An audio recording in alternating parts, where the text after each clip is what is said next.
มาสงค่ามาสงพ่อแม่พี่น้องพร้อมยินกูคนกันเนาะมาสงตั้งสิงค่ะ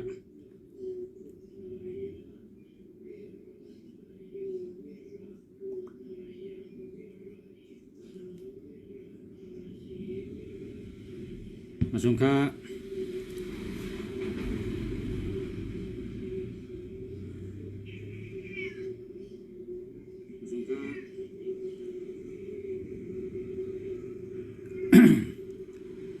ฮัลโหลค่ะ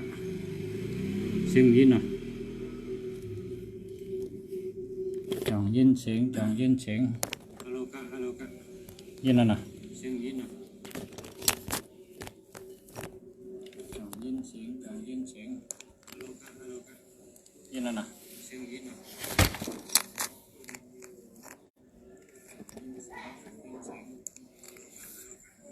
ยินแล้วนะเราใส่ค้างอยู่ยินเสียงว่ะ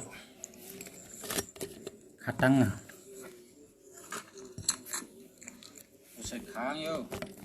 ยินเสียงว่ะดาเตอร์ต้องยินกันคำน่ะเขาขาตั้งคำน่ะใส่ค้างอยู่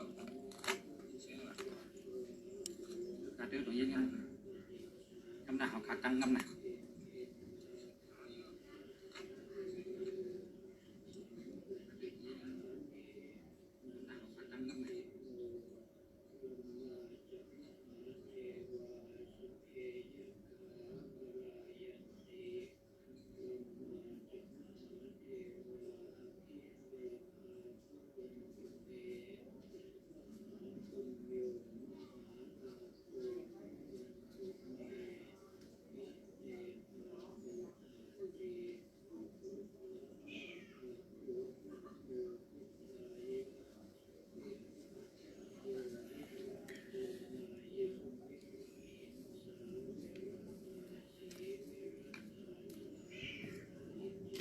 ใส่ขาตั้งใช่ไหมใส่ขาตั้งให้เลย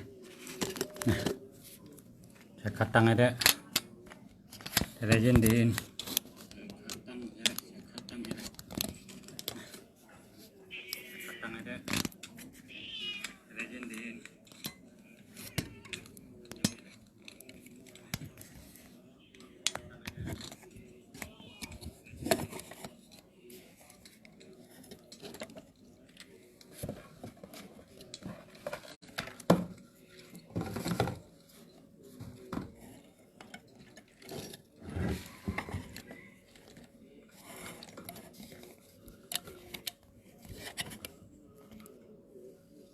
ใส่ขาตั้งเอาขากันเนี่ยจำได้รู้ถึงยินเสียงเมื่อไกลเอาตามมาให้นั่นไงยินนั่นเนาะ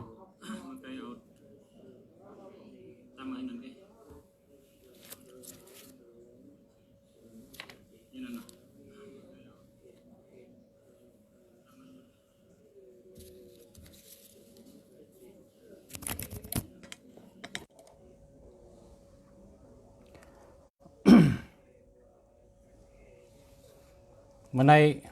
เอาลองเจ้าพระราชิวลีมาลัดยังเมื่อว่าตึกลัดลองเจ้าพระราชิวลีขี่ม้าเจ้าชิวลีขี่โตเมื่อในทำเจ้าวลีขี่ม้าเจ้าชิวลีขี่โตเมื่อในทำเจ้าวลีชิวลีขี่โตนี่มังกรเดียโตเงินโตคำน่ะพี่น้องไต้เขาลาลีเฮ็ดนะมีกองภาษาหันมีกองนะใกล้กันไปฮูตีอยู่เอาก็หกพันเนี่ยมาเฮ็ดตัวเร็วเนี่ยมีองค์กำใจเนาะก็หกพันในเปิ่นเดียวเฮ็ดตัวแล้วล่ะเปิ่นเอาเป็นมังกรลีมังกรแม่ตรงเพราะพระหันก็ห้ามน่ะอย่าไปปั้นเขาป้อยอย่าไปปั้นเขาจ้องคนนั้นมันหัวแรงเฮ็ดนั่นมันหัวแรงเฮ็ดก็เอาก็หกพันมาเฮ็ดโหโตเฮียก็กาวอ่ะ พ อจะหันนั่นแหละหันกลับตายแต่ว่าไปหูกองไปหูตีอยู่ไงไปหูตีอยู่เพราะว่าหูตีอยู่เนี่ยแต่ปัญชติมันว่าจะไปเฮ็ดไรลาเลยโตในเป็นก็โหดโตในเป็นเอาไม้ให้เราก็เอาไม้หักเขาเอาไม้ย่มเขาเอาไม้หมักตีเขาเอาไม้ติ้งเบาๆนะเอาไม้ติ้งเบาๆแล้วก็ขำๆนั่นน่ะเป็นให้โหดโตเฮ็ดทางแรงเบาในเบาๆกาในมันมือเขาในเต็มได้นักนั่นน่ะเนาะมันโหล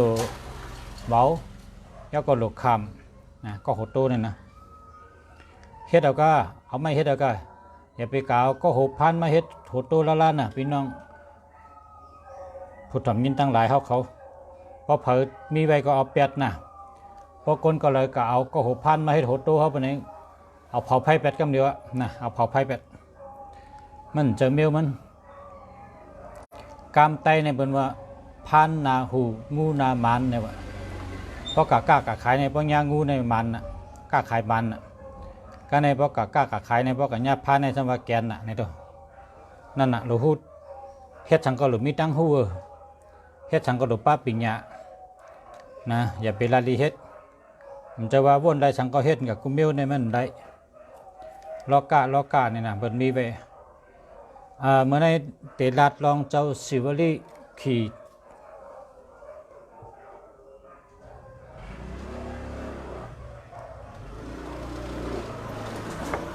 ยินเท่าไหร่ฮัลโหลเจ้าสิวลีขี่โตเนี่ยเจ้าสิวลีขี่โต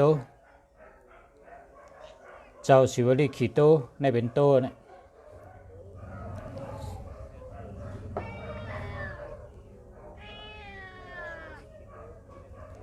อันนี้เจ้าสิวลีขี่ม้าเจ้าสิวลีขี่ม้าอันนี้ขี่เป้อันนี้เจ้าสิวลีขี่เป้อันนี้เจ้าสิวลีขี่เป้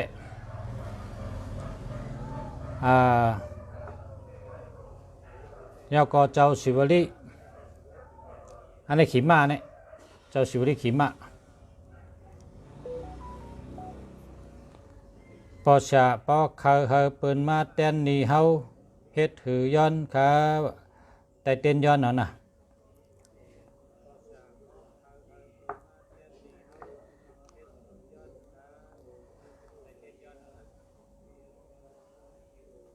แต่เต้นย้อนเปิ้นมีรู้เต้นย้อนนี่เปิ้นนะเต้นย้อนนี่เมียงกวยกำในช้ำเจ้าพระเปียวปองพระเจ้าพระเปียวปองพระอ่ำกะก็เลยกินเจ้าพระเปียวปองพระอันในปกลจัดยาช้ำยาก้นช้ำยาน้ำก้นช้ำลายน้ำในไก่ช้ำยาปิกพอช้ำยาปิกก็ในช้ำหากินหยาบมันมีลาบในวะเปิ้นทำขึ้นได้2ขึ้นเจ้าพระเปียวปองผ้าในครับเพราะว่า2พระเปียวปองผ้าก็ขึ้นหากินง่ายขึ้นนะขึ้นลาบดีขึ้นนะในวะลุงเสียกัดทำบนเจ้ากัดทำบนเจ้าว่าพระเป็นเจ้าเปียวปองผ้าในมันอาโจมิจังหือขลาดนะเจ้าเสียว่าก้นกุปอกในบนซ้ำไล่นำหนาโรก้นเมื่อก่อนในวะก้นเมื่อก่อนในกลางเลยก็ซ้ำไล่จัดยาซ้ำยากุงลุงวะยาเฮยากังวะยากัดยาหนังเหนียวยืมกู้ยืมจับเจ้าเนี่ยซ้ำเรียกกันซ้ำหนาลงเนี่ยวะก็ในบทซ้ำเอาในซ้ำมังกรในซ้ำเถือกอียาเถือกให้เอากัดไปแท้ป้องกัดเอาซ้ำปิกหากินหยาบมันมีลาบเนี่ยวะก็ในซ้ำหนังหึงแต่มีลาบขึ้นในซ้ำโหลเลยโกไก่ขึ้นพระเปียวปองผ้านะครับนะพระเปียวปองผ้าก้นโกไก่พระเปียวปองผ้าก็พอมีพระเปียวปองผ้าก็กังเหนือเจ้าก็ลูกมาก็ลูกล่างนาล่างตาก็ไว้พระเป็นเจ้าแล้วก็ขำสินหาพอ ก็ขำชินห้าก็รอดกัดถาเจ้าพระราเปียวปองพาดนั่นนะรอดเกากำเนี่ยวะพอรอดเกากำก็น้องก็ผุยลาบปันกุวันเลยวันนั้นนั่นนะกะนะกัดถาผุยลาบกัดถาเจ้าพระราเปียวปองพาดนั้นมันมีสองปกนะมีสองปกนั่นเป็นกัดถาผุยลาบแต่ปกนั้น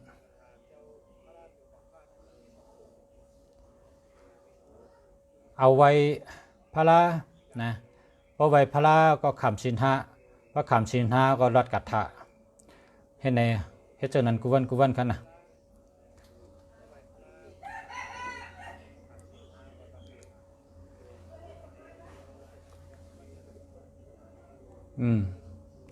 เมื่อกี้ในมีกองแต่ถามเต้ว่า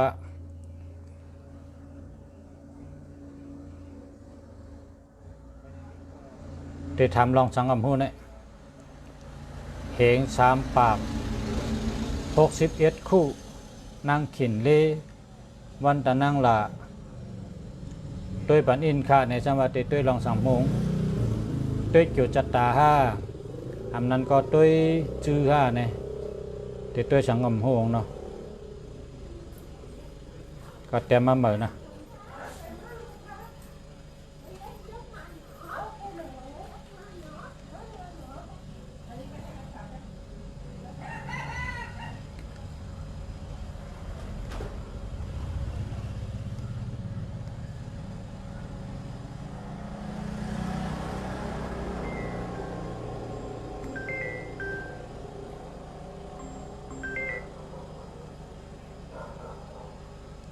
เอาละค่ะ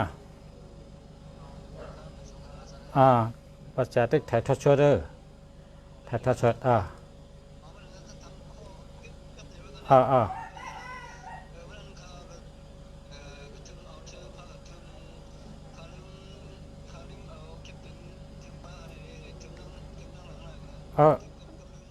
ไรเอากากำเล่นกันแหละตึกถ่ายทอดสดกันค่ะ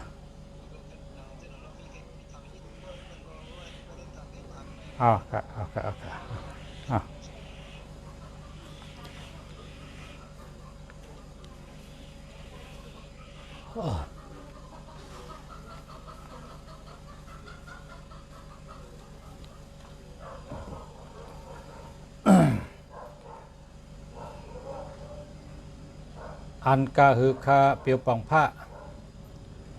เปียวปองผ้า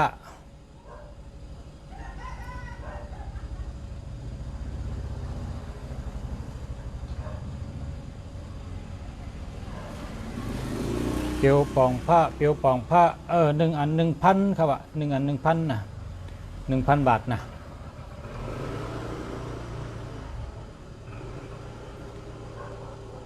เปียวปองพระเปียวปองผ้าเจ้าศิวลีใน10ใน550นะเจ้าศิวลี550เจ้าอุปกุก็1/550เจ้าสังเกตเจก็1/550แล้วก็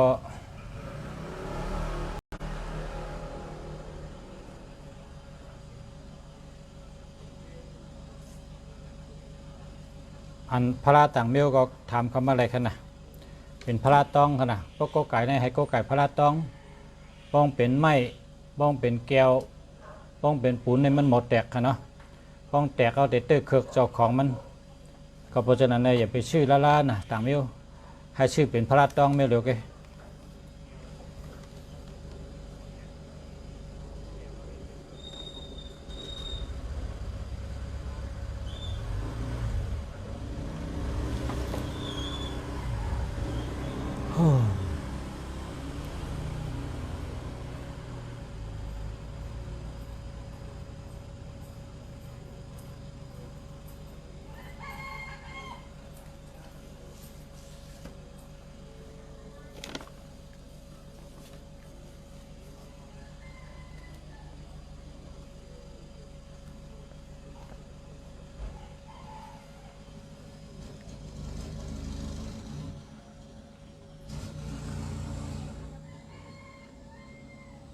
นางขินเลเกิดเหงสามปาก61คู่อันในเกิดวันตะนั่งละเราเรียกชื่อค่ะเราเรียกชื่อในโลต่างอธิปติแต่ได้มีอำนาจมีปรามีชื่อในโลต่างอทุนแต่ได้เป็นคนมีแต่ได้เป็นสัตเทแต่ได้ดีกูเมียวชื่อในโลไรต่างอาเซกแต่ได้กัดเย็นแคมชาชื่อในแต่ได้ต่างลาจาเป็นเจ้าเป็นขุนเป็นผู้นำเป็นปอเลี้ยงเปิ้นเป็นไม่เลี้ยงเปิ้นเพราะชูเจ้าต่างชื่อในโลต่างตีอทุนอธิปติอาเซกลาจามีกันไหนไงนะอันในนางขินเดในต่างชื่ออยู่ที่ปุติครับปุติในเป็นกรรมมาในว่าปุติตะโปมาเกี่ยวจ้อในว่าเพราะเป็นปุติในเป็นต่างละกรรมไตเขาว่าชื่อเสียงลู่ชื่อเสียงเนาชื่อเสียงเหม็นชื่อเสียงตกนั่นนะปุตินะเป็นต่างกรรมในห้ามแป่งก้าในก็เป็นต่างแป่งก้าในบอกว่ากรรมดีกรรมให้กรรมดีกรรมให้กรรมดีกรรมให้นะมันดีเฮเมียวดี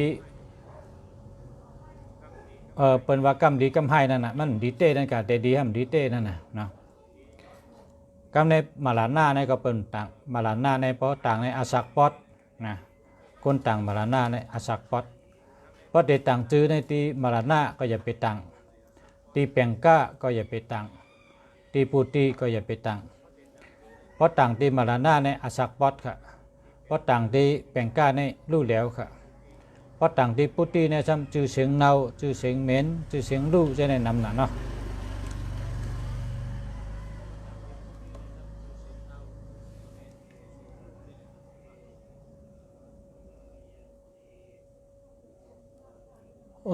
กันต่อค่ะ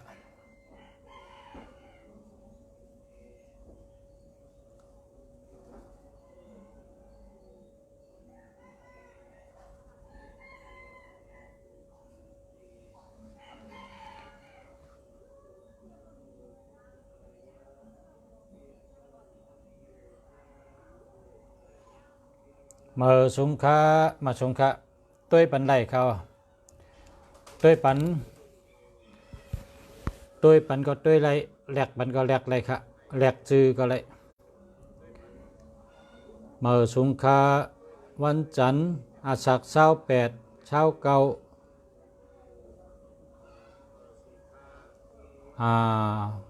ปอตาต้งไผ่ขวา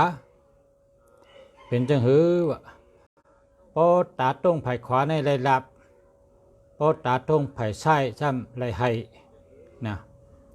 ปองต้งไผ่ขวาไรลับปองต้งไผ่ไส้ไรให้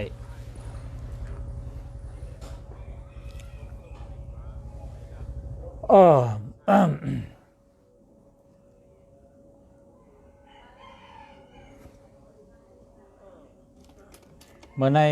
ที่เกียงใหม่ในตาวันก่อมหันเมืองมืดโมตั้งแต่เจ้าเมื่อในเป็นห้องแหลดลำมีแหลด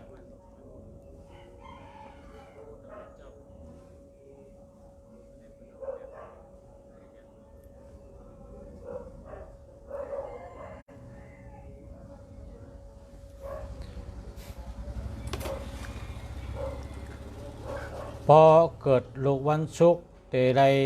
โกไก่พระราจังหือคะพระราต้องพระราต้องพระราให้เป็นต้องพระราต้องเหมือนจังหนังพระราศีล1พระราศีล2พระราศีล3ยาวก็พระราปุกทาจินาราชพระราก่อเมืองเป็นไงครับให้เป็นต้องขนาดให้เป็นต้องเพราะว่าพระในเพราะเอาไม้เฮ็ดเพราะเอาดินเฮ็ดเพราะเอาหมันเฮ็ดนะเป็นห้องว่าพระแก้วพระแสงเขียวพระหมันพระก่อพระไม้พระดินเนี่ยมันแตกใครพอหึงมาป้องแตกในมันเดเตอร์คือก้นเจ้าของมันนะ ก็เพราะฉะนั้นแล้วพอเตชื่อพระในชื่อเป็นต้องในดีเลยเปิ้นนะชื่อเป็นต้องนะ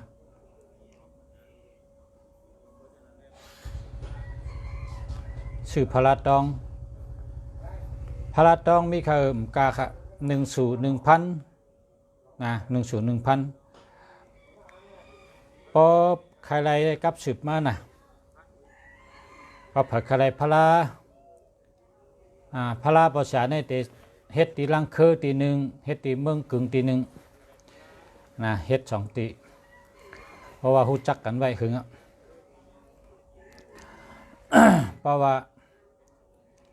เฮาเฮ็ดพลาเนี่ยก็เฮาฮู้จักคนเฮ็ดเนี่ยก็เฮาก็อันใจเขาก็สบายนั่นน่ะเนาะใจเขาก็สบาย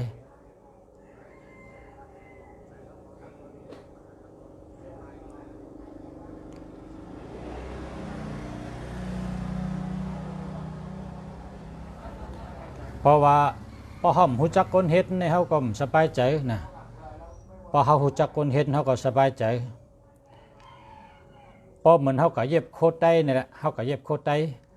เฮาซ้ำฮู้จักกันนะเฮาฮู้จักกันเฮาว่าเฮาสิมาเย็บโคตรได้นี่เฮาฮู้จักกันทั้งคนเย็บนี่ก็เฮาหมอรัดต่อกันนั่นน่ะเย็บปันเฮากิ่งเฮงใหญ่ๆน่ะพอนั่งเฮิงอย่าไปฮึดพอยกแขนก็อย่าเฮิงฮึดเฮิงนุ่งง่ายนะเย็บโคตรได้ในเย็บหัวหวางก็ล้มกิ่งเฮงก็ล้มแขนก็ล้มน่ะเพราะนั้นในนุ่งง่ายเนี่ยพอเย็บโคตรได้นะพอแตกโคตรได้เนี่ยมันก็แตกอกเหนะแตกแขนเหแตกแอวเหนะเขาก็ว่าเย็บเลยอีนี่ให้นุ่งง่ายเนี่ยนะกำป้องกันน่ะพอเขาฮู้จักกันพอเขาก็ชื่อพระพอเขาเฮ็ดพระพอเขาฮู้จักคนเฮ็ดเขาก็ว่าพระอันเขาเตเฮ็ดนี่เลือกต้องดีๆน่ะต้องอันจูเตียมาอ่องเฮ็ดพระเนี่ยเลือกมาดีๆนะเลือกมาต้องดีน่ะเขาก็รัดเขาเขาว่าเขาเลือกต้องดีเขาซื้อต้องจารีมาเฮ็ดต้องในเป็นขายอันเป็นต้องสายไพ่นั่นกาทนนะต้องสายไพ่เนี่ยนะเย้าก็เป็นต้องเหมือนเจ้าหนึ่งแสงแตกมองแตกหมอน้ำต้องก๊อกต้องคองร้องจี้จีใช่ไหมเพิ่นเอามาอ่องให้พระของเป็นต้องหลายๆด้วยว่าเป็นต้องก็เพิ่นมาขึ้นอ่องให้พระอะไรน่ะเนาะก็ฮู้จักอันนี้ก็เอามาต้องดีๆน่ะนี่ก็เลยต้องดีนั่นน่ะเจ้าชาช้อนปีกไก่เนี่ยเจ้าชาช้อนสูงขึ้นเก็บเอาพระเก่าพระหมอนพระเก่าๆอันนี้มันคำพองก็มือหักคำพองก็แขนหักคำพองก็ข้อหักให้ไหนขึ้นเก็บเอาพระเก่าๆน้ำจะ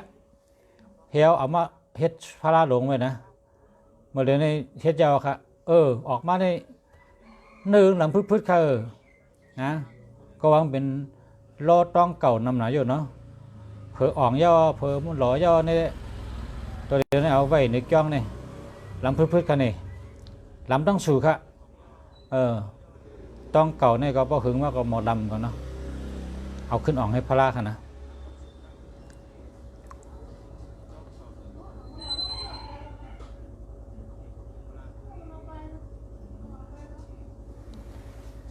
กนลุวันจันทร์แต่ได้โกไก่พระจังหือค่ะนะโกไก่พระอุปกุพระอันใต้เขานับถือใน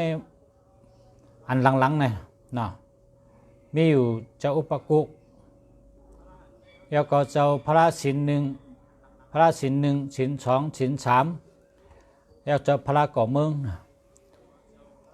พระใครก็สั่งมานะที่ลุงเสียมี1/1000นะ1/1000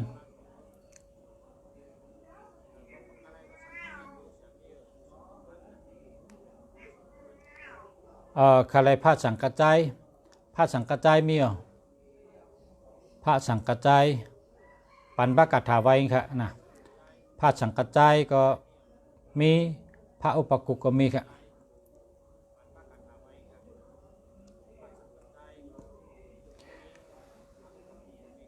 คนเกิดวันพัดอสัก23เป็นคือเขาปีใน คนเกิดวันพัดอาศักเสาสาม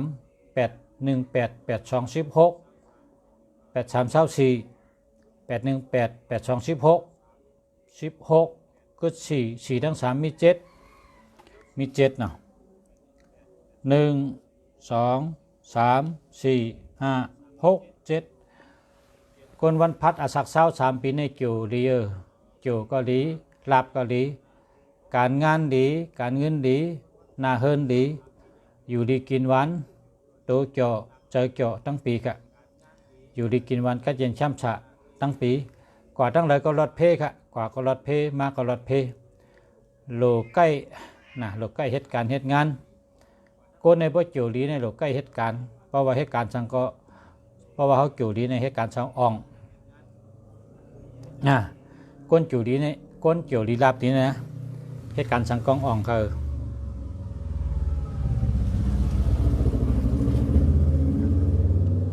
คนเกี่ยวดีกำใช้น้ำหนึ่งคมให้ก๊อกกาวน้ำหนึ่งคมให้ก๊อกย้อนข้างกำตั้งไว้น้ำไม้โหลใช้น้ำหนึ่งให้กินใช้น้ำหนึ่งคมให้ก๊อกค่ะย้อนข้างกำ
พวกจอกาฮือคาพวกจอกาฮือนะ1/500550กะนะ550อันเจ้าชิวลีเนี่ยนะ550กะเพราะเป็นกำมันใหญ่กำมันเด็กอะนะกำมันใหญ่กำมันเด็กพอเป็นพระตากก็ไก่ตึกหางดีได้1/1000เป็นพระตองเนาะพระตองจัดเก่าเจ้าพระศีล1เจ้าพระศีล2เจ้าพระศีล3แล้วก็เจ้าพระก่อเมืองเจ้าพระปุกธาจีนาราชอันไหนได้มีใบเอาครับเนาะเจ้าพระปุกธาจีนาราชและ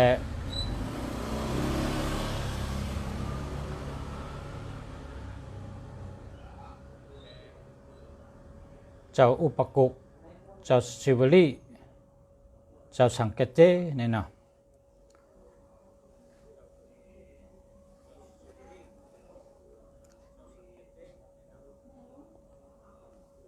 คนดูวันชุกแต่ไรก็ไก่พระเจ้าหือคานะคนดูวันชุกก็ไก่พระปุกธาจีนาราชนั่นปุกธาจีนาราชเพราะว่าปุกธาจีนาราชเนี่ยสบายเลยเปิ้นนะสบายเลยเปิ้นแล้วก็เขาก็ไว้เป็นภาพประธานก็เลยใครหานิ้วก็เลยใครเกานิ้วก็เลย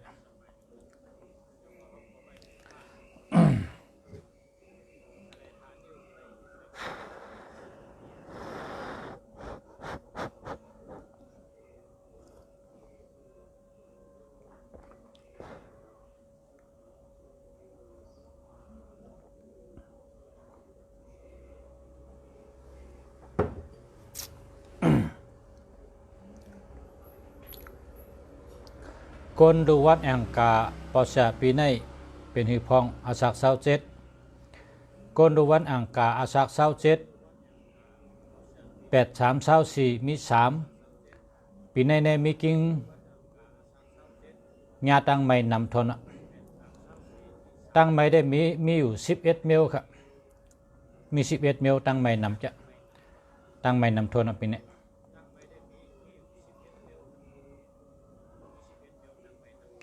เพราะว่าโกนวันอังกาอาศักเศร้าเจ็ดปีนี้ปีนี้ตั้งใหม่ได้นำทนเพราะว่าโจมดี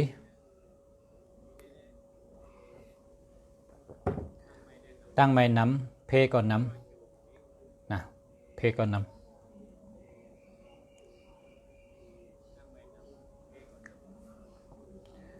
โจในป้องกัดตกเสในวันเสาร์ปนี้มังก็โคเรงหายมังก็โคเรงหายมังก็ซุ่มนะซุ่มนำมังก็เลือดออกมังก็ตกทองมังก็พิษกันมังก็นอนรับ มังก็ยุ่มดีมังก็เอารถกัดเป็นเพกึ่งกั้งมังก็ยุ่มจอมเชอมังก็อยู่ดีทั้งหมดมันมี11ข้อเพราะว่าก้นวันอังกาอาศัก27นี่นะเกี่ยวตกเพราะข้าเฮิงเลี้ยมให้กาเนี่ยแต่เด่นจูแล้วก็ชื่อข้าวสาร1ถุงเขานะข้าวสาร1ถุงใน 1,500 ข้าวสารถุงลงนั่นนะ 1,500 เพราะเชื่อเนี่ยเอากาลูติจ้องครับกว่าถามเต้ติจ้องเหมือนเจ้าเขาว่าเหมือนเจ้าเหมือนจ้างอันหุงกินข้าวก็เดี๋ยวในมีจ้องเลยครับเพราะกระทำเหมือนเจ้าเหมือนจ้างเขาบอกว่าเขาแต่เขาหุงกินกล้วยเขาพักเขาหุงกินเนี่ยจะสั่งก็หุงกินกล้วยเนี่ยกาลูติจ้องนั่นกันนะเพราะเขากาลูข้าวสารเห็ดทงเนี่ยเขาก็ป่นตังใหม่ก็ครับเพราะเขากระทำเหมือนเจ้าเหมือนจ้างเขาถามว่าเจ้าเขาตุ้งซ้อมกินหุงกินกล้วยเพราะเปิ้นว่าตุ้งกินเนี่ยแต่อย่าไปดูนะเพราะว่าตุ้งกินเนี่ยมันรู้เพราะเขาดูก็เขาก็เอาไว้ให้นั้นแกมันไรใจพันดีมันไรใจพันดีก็เขาก็ไรก็สู้เขากระดูก็เปิ้นเอาตั้มไปในจอกให้นั้นเพราะหึงว่าก็มอดเถอะข้าวสารเขาก็มอดเถอะมันได้กินก็มันดีรู้ก็มันดีก็เพราะฉะนั้นเพราะเขาเตะดูข้าวสารทงหลงในเขาหลวงกับทำเขาเจ้าว่าเจ้าเขาจ้ากับตุ้งซ้อมกินอันนั้นก็หุงกินทั้งกล้วยเนี่ยเพราะเขาเจ้าว่าเขาหุงกินทั้งกล้วยกับปีว่าเจ้าสั่งว่ามันเจ้าว่ามันจ้างอะไรเขาหุงกินกวนนั่นแต่กูช่วยใหญ่ทนเพราะเขาอะไรกระดูข้าวสารทงลงให้ทง1 ถุง 1,500นั่น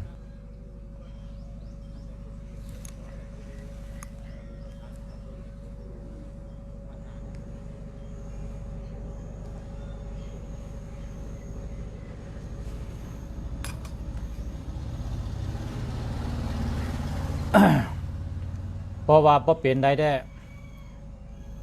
รูข้าวสารทงลงเนี่ยนะกูช่วยใหญ่แก1 ปีเนี่ยเขากระดู1 ปอก1 ปีเนี่ยเขากระดู1 ปอกรูได้ปอกก็ไรนะดูน้ำก็ไรเขารูทงใหญ่ๆนะข้าวสารทงลงเนี่ย1 ถุงเพราะกระดูที่จ้องอันเป็นหุงกินทั้งกล้วยนั่นนะกูช่วยใหญ่นะเขาเอาข้าวสารกระดูชื่อข้าวสารทงลงให้ทง1,500ชื่อเกลือเหน้ำมัน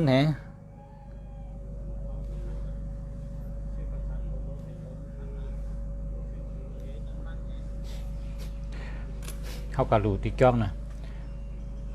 ก็ช่วยใหญ่นะครับ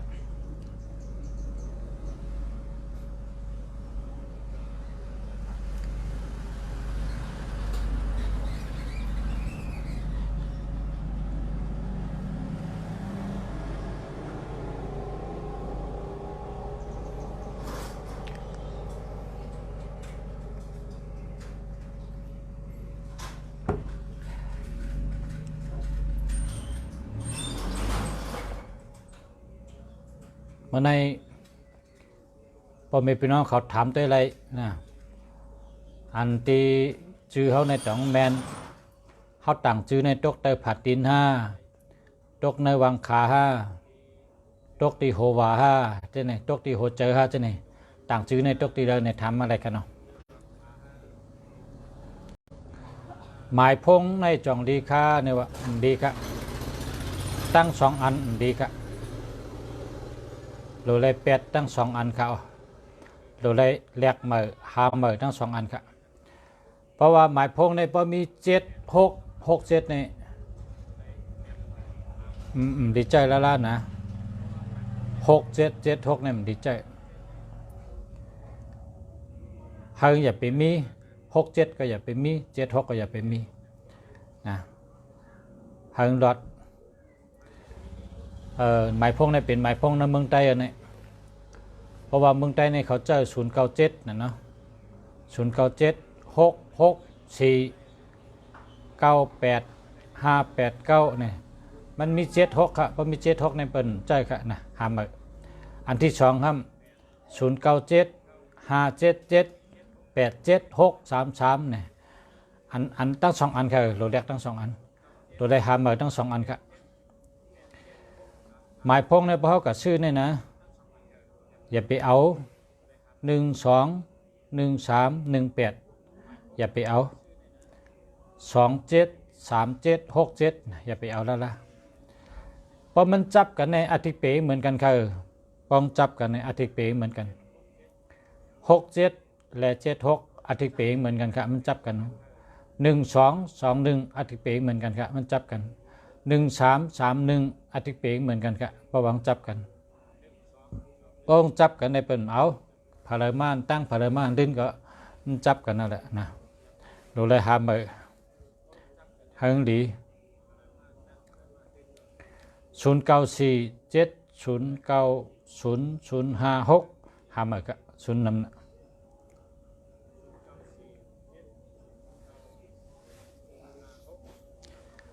นางคำอิงกนวันตะนางหน่อย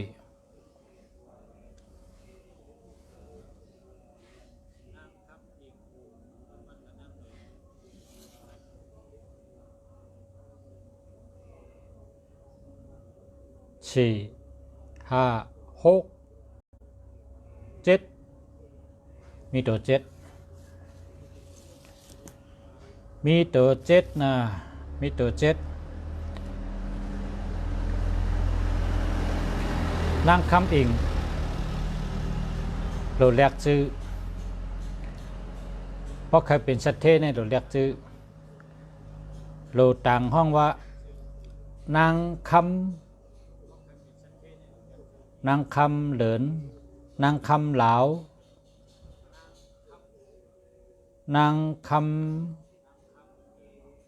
เหลินนางคำเหลานางคำวันนางคำแสงนางคำเฮิงนางคำพองนางคำหมูจะไหนจังกลายเป็นสัตเทนะเพราะว่าคำอิงเนี่ยอันตัวอิงนั่นน่ะมันเป็นนั่นตกเตยผาตินนะตกเตยผาติน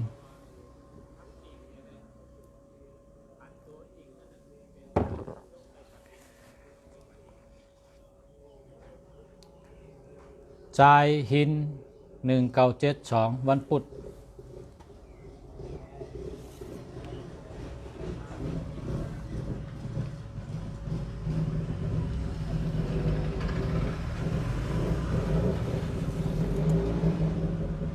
ทรายหิน1972วันพุธอันนี้แมนนะคะจื้อเดียวค่ะจื้อแคมค่ะจื้อเดียวค่ะแมนนะคะตัวหินเนี่ยเป็นซาฮะเป็นช็อกยาอยู่ในหัวใจค่ะในแต่แคมชาติต่อจัวชักนะหินจมคาปชะ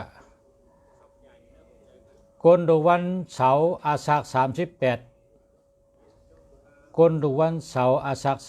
38สิทธิ์เลลีต้องแสนนิดนะก็ตัว6เนาะ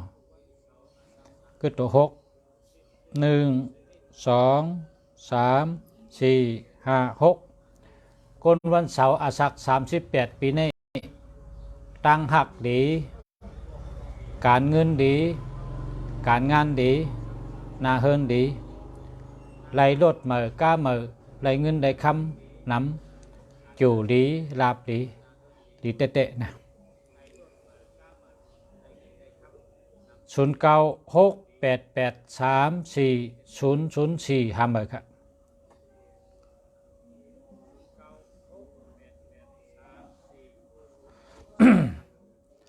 ใจจำเง่งในเกิดว่านังกาเกิดเฮงชามปากกะฮือในก่อนหนึ่งตัวเตรียมป้าปีเกิด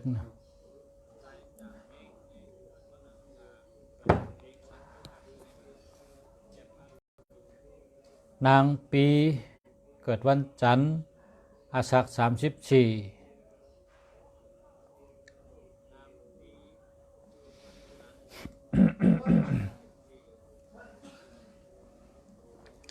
อาสัก34เนาะเฮาตัวจู่เนาะสิทธิ์เลลีตรงแสนนิดกึด2นะกึด2จำเกิดวันจันทร์ปีในนางปีเกิดวันจันทร์อาสัก34เนี่ยนะพิษกันตั้งปีนะพิษกันมอกันหลากันท่ากันเนกันป้องกันท่ากันด่ากันตั้งปีนะมันเป็นปีที่พิษกันนะ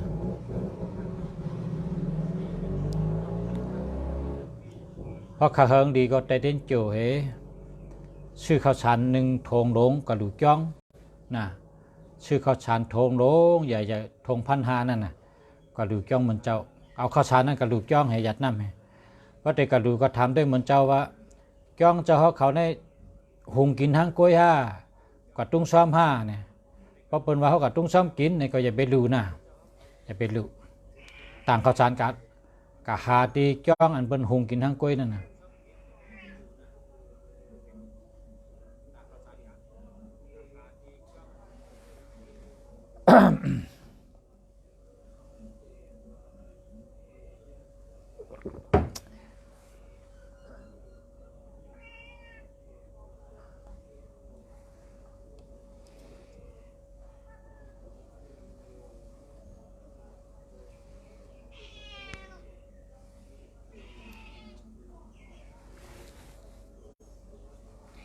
เนี่ยแถวข่าวก็ละได้เลยนะไม่ได้ได้เนี่ยอันนั้นน่ะนั่งดีๆกันเนี่ยนั่งดีๆ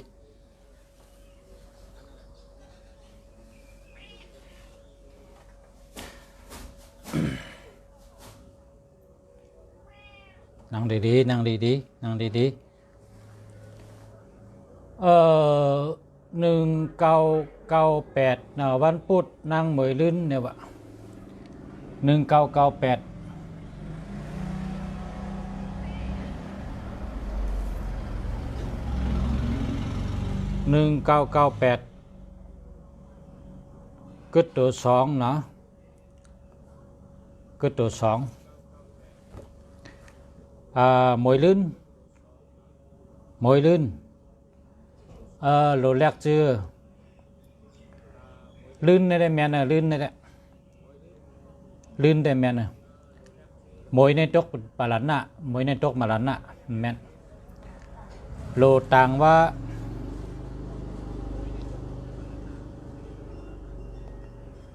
ลื่นนั่นได้เอาลื่นนั่นเอากับจับซาฮะนะเลิน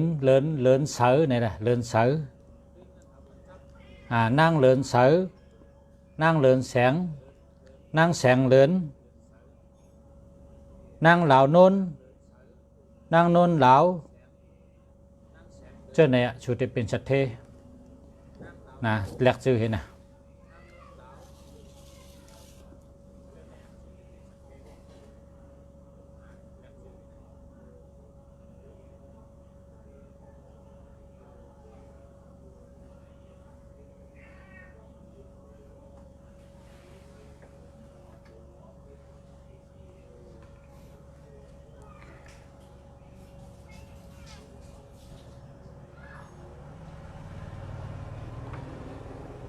เต็มเจ๊ใจท ทุนเปิ้นชำห้องว่าใจวุ้นนะเกิดเฮงชามปากกะหือเกิดวันหังในแต้มจำนะโกนวันอังคารอาศัก37ปอใจจริงตะเนี่ยเนาะโกนวันอังคารอาศัก37เกิดวันใจจริงตะเนี่ยฮะคำเนี่ย37นี่เกิดหลายคู่ขึ้นในคู่เกิดก็คือ37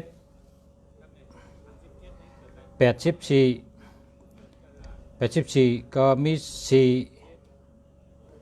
4อันนี้จะมี54เนาะเฮงชามปาก54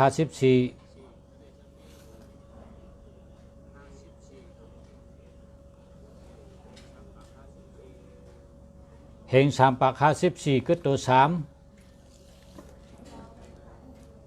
เฮงชามปาก54คือตัว3ชื่อห้องว่าใจจริงตาแลกชื่อเห็นน่ะแลกชื่อเห็นชื่อในตุกข้ามีตั้งใหม่มันตกในวังขาปองตกในวังขาในเปิ้นหีบไปอันนั้นเนาะแลกชื่อเห็นน่ะ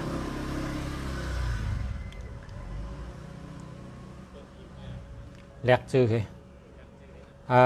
แลกว่าใจ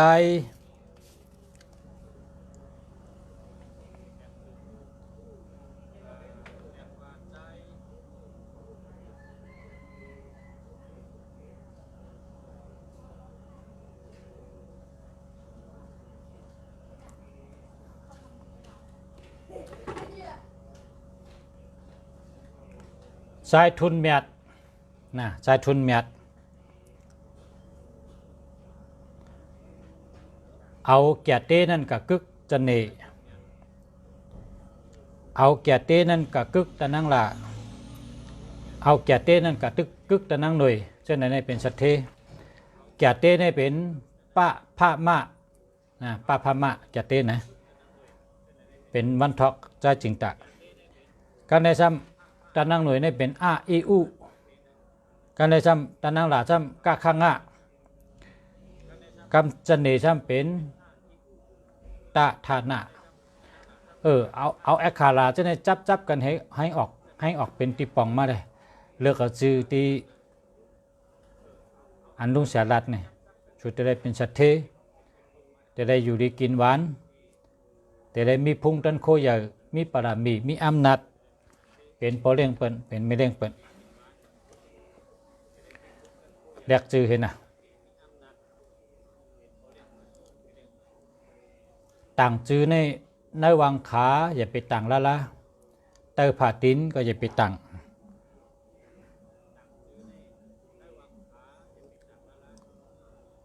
ใจแสงหาร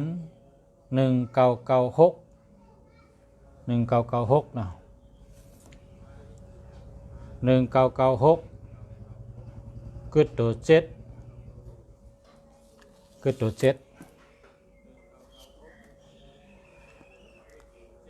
แสงหารในแต่ลีแต่นั่นแหละใจแสงหารได้แก่หนาวใจแสงหารใจแสงเฮิงอันนี้แต่ดีทนนะในได้ดีต่อจัวชักตัวแคมฉะใจแคมฉะใจทุนเป็นห้องใจวุ้นเกิดเฮง3ปาก40คู่เฮง3ปาก40คู่ก็ตัว3เฮง3ปาก40ก็ตัว3ใจวุ้นแล้วก็ใจทุนเอาชื่อใจทุนนะใจวุ้นเนี่ยอะไรใจวุ้นในตกแต่ผัดตีเนี่ยเอาชื่อห้องว่าใจทุนนั่นนะ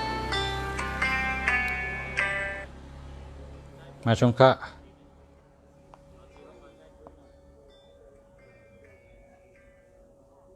มาชมค่ะ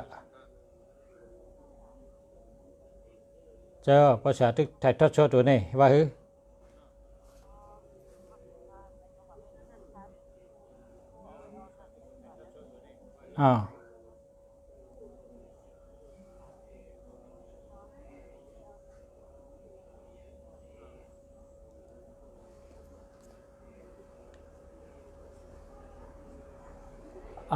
จะทำลองหังคะ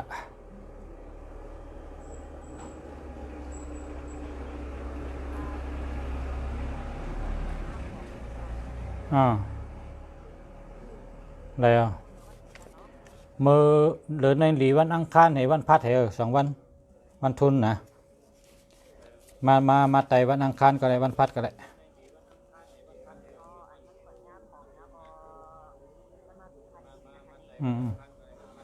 มาไต่วันพัดก็วันอังคารก็ได้วันพัดก็ได้พอตันมาไต่พอมตันมาก็เอาซื้อมาปันประชาไต่ปันก็ได้เอาซื้อก็ได้เอาทัดปุ่งก็ได้เอาค่ะ1 ก็ 600ค่ะ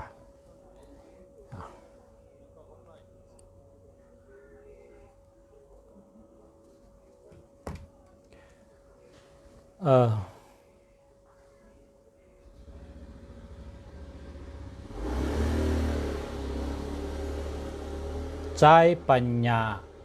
มันจะเต้1982คือตัว7 1982คือตัว7ใจปัญญาอันนี้แล้วครับแม่นะมาชงค่า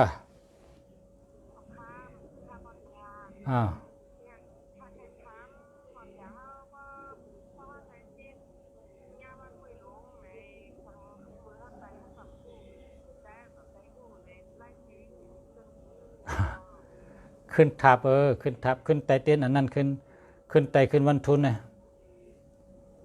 ขึ้นไตช่ำไหมอย่าไปอยู่ให้นั้นมันนั่นดิขึ้นไตช่ำขึ้นนะไตทับอะท่านแล้วก็เอาเกลือเนี่ยใส่น้ำให้อาบนะตองก็โหลงนะล้างไปได้ล้างไปล้างตัวล้างคิงไปได้ล้างไปตันติมดีนะ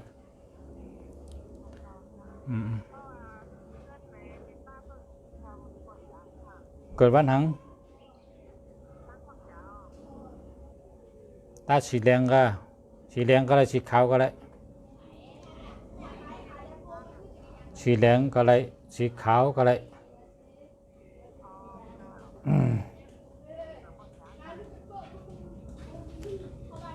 ยังก็นั่นก็เหมือนกันเอาตั้งผาเฮิรนตั้งอันมุงไข่ตาเฮิรน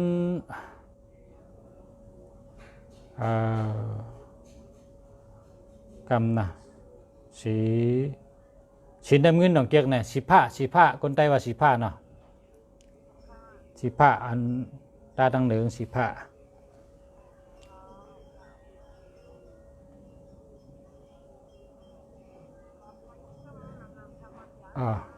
ค่ะมาส่งค่ะ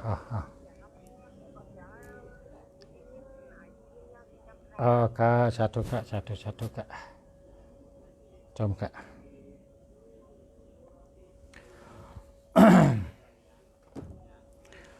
พี่น้องในเมืองไต้บุญนะโทรมา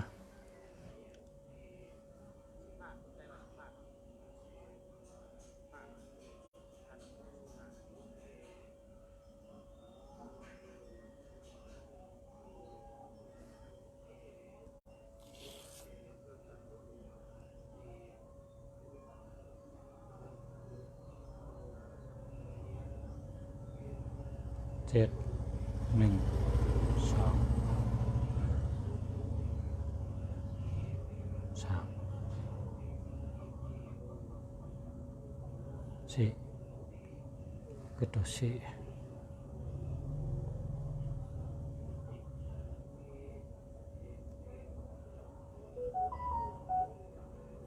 4 5 6 7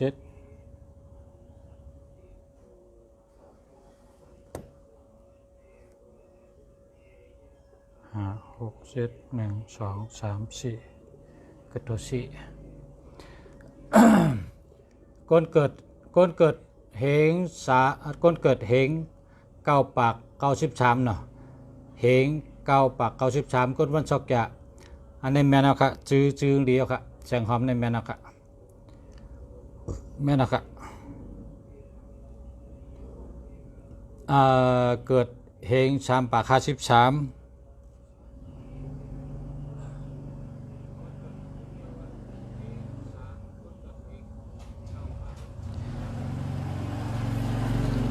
ก็ตัว2เนาะก็ตัว2ชื่อห้องว่านางคำน้อง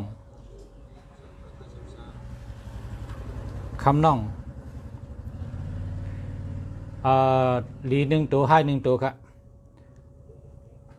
น้องอันนั้นแม่น่ะ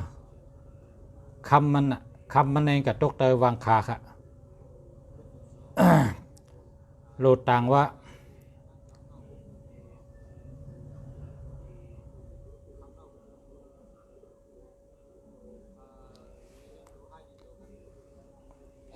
โลดต่างชื่อว่านนเหลินนนเหลา นั่นน่ะแต่เป็นสัตว์ที่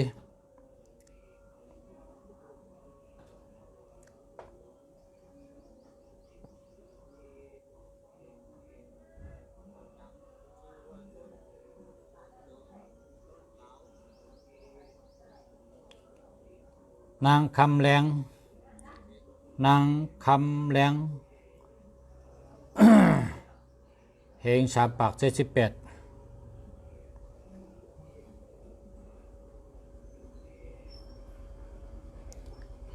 เฮงชามปาก78นางคำแรงวันตะนังละ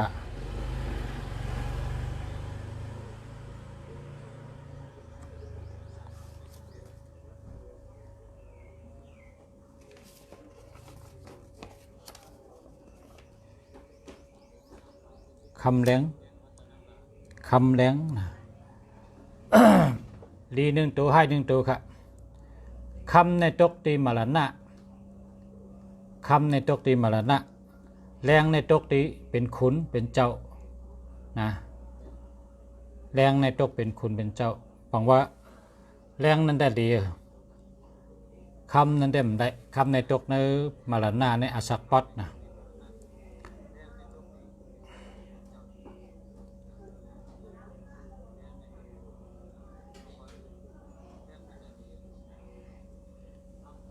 นางเป็งห้องคำหมาย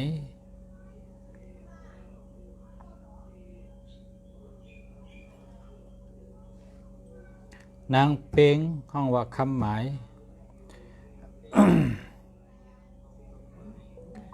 คำหมาย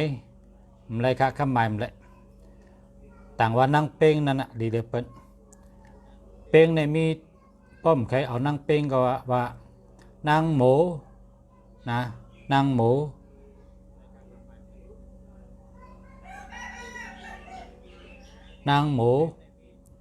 เป็งนะนางหมูเป็ง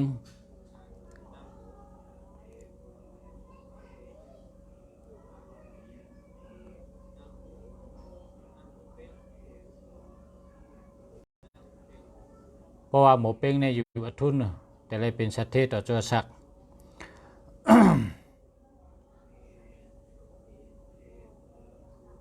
คำหมายในต่างใดกัน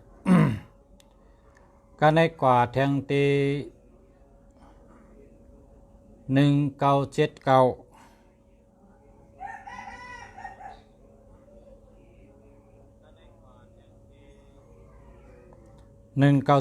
ก็ตัว4นางแสงเฮิรนอันนี้ดีเดียวค่ะแม่นะครับอันนี้เป็นสัตว์เทวะดีคุเมลค่ะ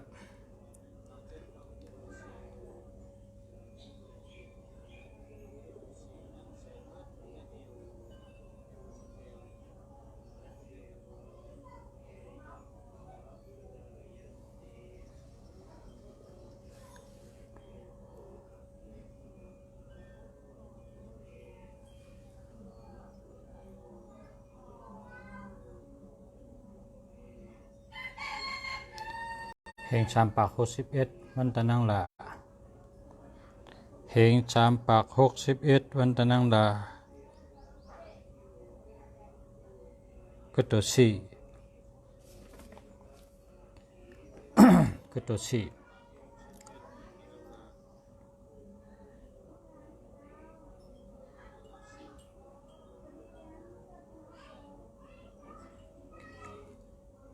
วันตานั่งลาก็นางคำนางคำ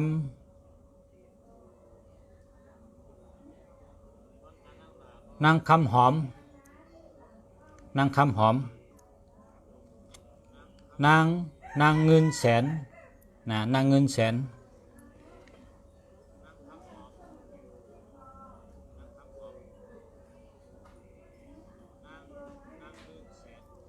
นางจามคำนางคำอ่องอันนี้ดีใจอ่ะนะเกิดเหง3 ปาก 61วันตะนังละ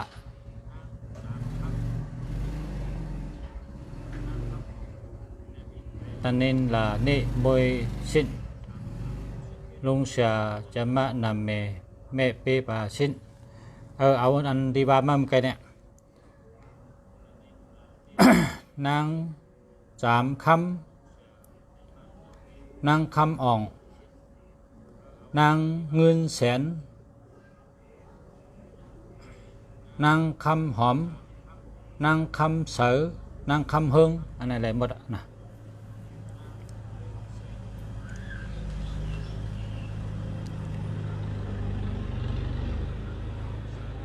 พอเป็นชื่อมันก็ตะนั่งละเป็นกะขังะชอกยาเป็นสาหะแองกาเป็นจ้าสัญญาตะนั่งหน่วยอะเอาเจเนเป็นชื่ออะไร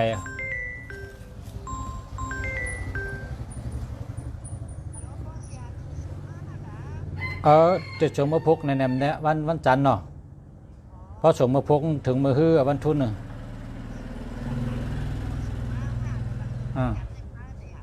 ไปแล้วชงไปให้เงี้ยวันทุนเมื่อเงี้ยให้วันเงี้ยดีวันดีผมก็ชงนะเอาค่ะ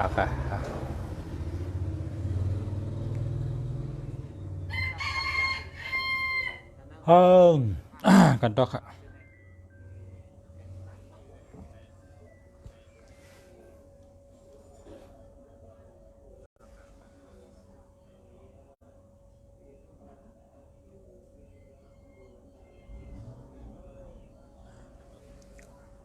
ใจ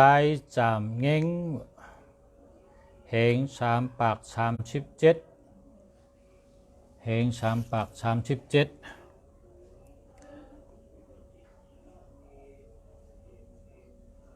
คือตัว7เนาะ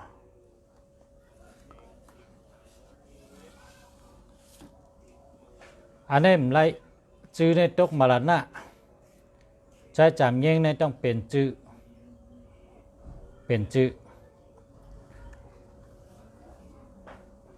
มาลานะเป็นแองกาจาชัญญะแล้วก็ตาธนะเป็นแปงกะอะเป็นปุติอันนี้มันได้นะต่างกว่าต่างที่อยาจะได้เป็นคุณอยาจะในมีตัวปัพพมะกว่าต่างที่อาศึกได้เป็นสัตเทอันนั้นเป็นกะขังะกว่าต่างที่อทุนอันดีกุเมลอันนั้นเป็นสาหะกว่าต่างที่อธิปติอันนั้นมีอำนาจมีปรมีอันนั้นมียาละวะนะเอาที่ตัวนับอันตัวอักขระอันว่ามาในกัดลักป้องมาเป็นชื่อนะก็เป็นชื่อก็เอาต่างชื่อคนได้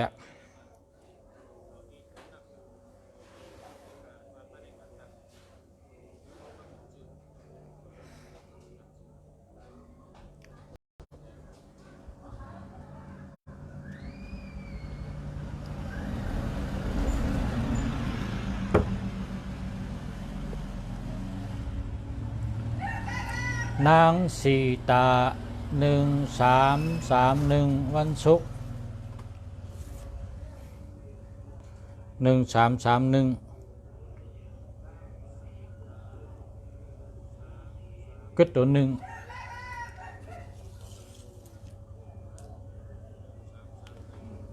นางสีตา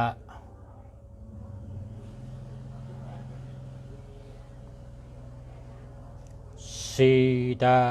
ตาอันนี้แม่นนะครับนางสีตาก้นเกิดเหง3 ปาก 31 คู่วันศุกร์อันนี้แม่นนะครับนางสีตานางสีดาเนี่ยเป็นนางเอกกรุงเทพนางสีตาเนี่ยเป็นนางเอกยาวก็อะไรกับเป็นนางหอกคำหลังกา10 โหนั่นนึง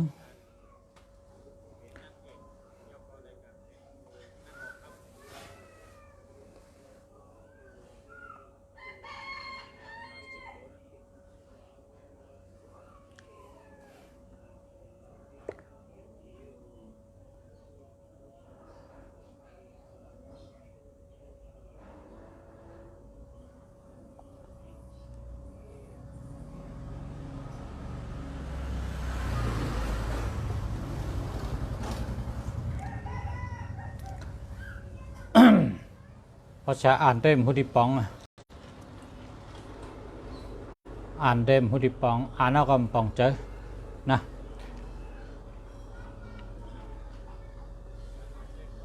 เต็ดด้วยปันอันปองเจอนั่นนะ0944678951อันนี้หามานะ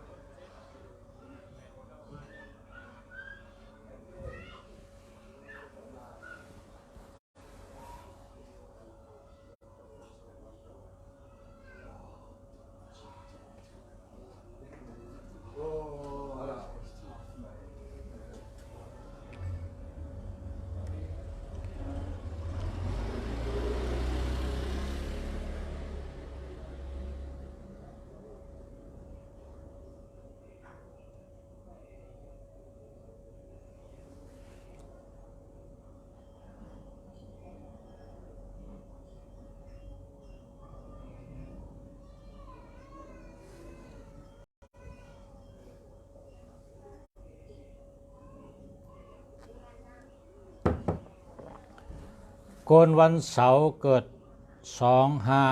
2531ชื่อห้องว่านางคำนน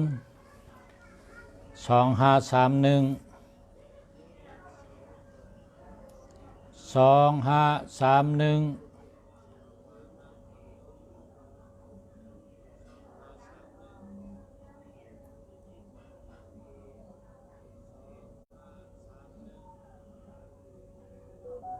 คือตัว6เนาะ2531คือตัว6กองแล้วคือตัว6นางคำนน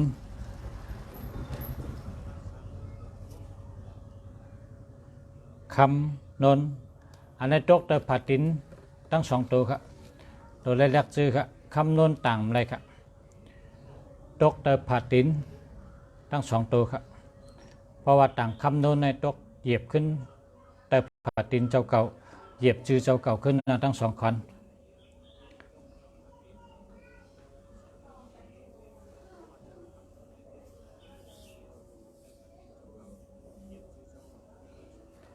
เหง3 ปาก 67วันศุกร์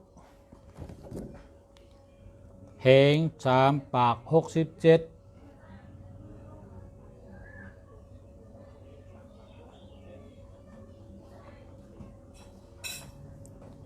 คือตัว2กินคือตัว2คือตัว2ชื่อห้องว่านางเฮินแสงนะครับ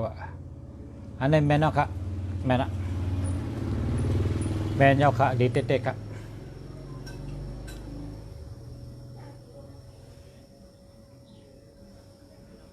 0465355282 0465355288อันนี้ ลีทั้งสองอันกะลีทั้งสองอัน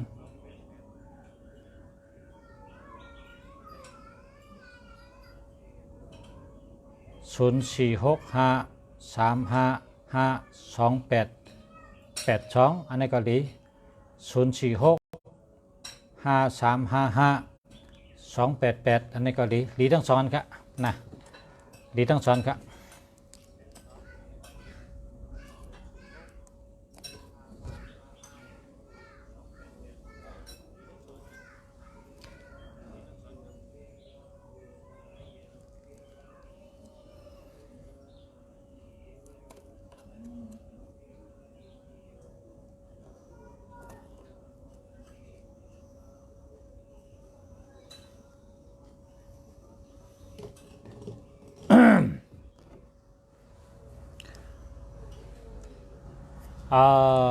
นาง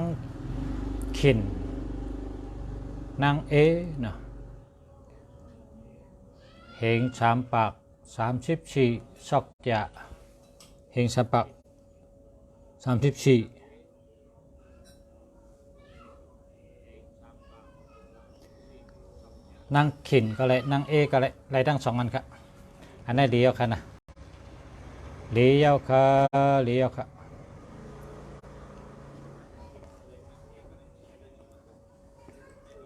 คนวันพัดอาศัก37สิทธิ์เลยต้องเสนิทก็ตัวหะ1 2 3 4 5คนวันพัดอาศัก37ปีนี้อยู่เกาหลีรับเกาหลีตั้งหักเกาหลีนาเฮิรนเกาหลีอยู่ดีกินวันทั้งปีค่ะตัวเกี่ยวเจอเกี่ยวทั้งปีอยู่ดีรับดีทั้งปีค่ะคนวันพุธอาศัก29 83 24มีตัวหะ1 2 3 4 5คนวันพุธอาศัก29ปีนี้อยู่ดีรับดีการงานดีการเงินดีค่ะนาเฮิรนดีกุมเมลค่ะ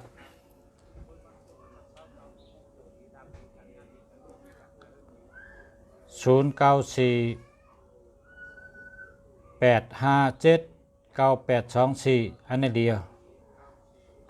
ยวค่ะเหงสามปาก48วันอังคารใจยุ่นช่วยเหงสามปาก48ก็ตัว4ใจยุ่นช่วยแม่นะค่ะแม่นะเดียวค่ะ0985498463อันนี้เดียวค่ะ0946796465อันนี้อันนี้เอา8เลย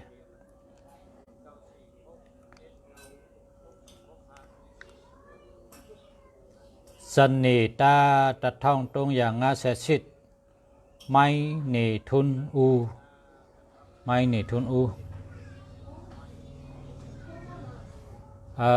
เหงสามปาก58ก็ตัว7ไม่เนทุน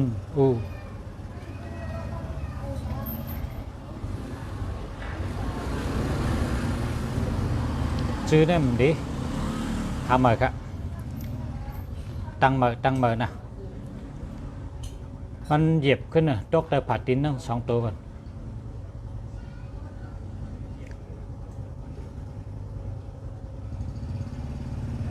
เหงสามปาก32นางตันนุ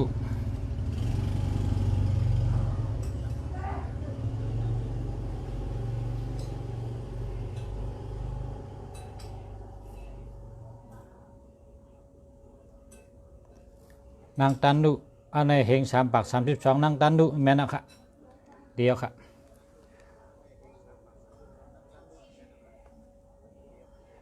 0925013166อันนี้ห้ามเบิกครับ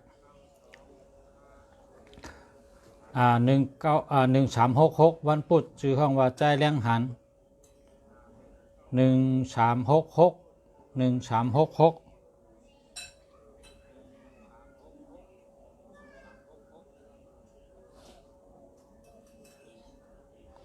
ก็ตัว1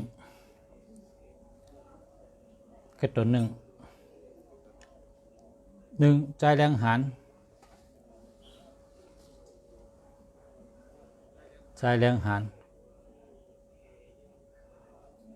แรงหันแรงหัน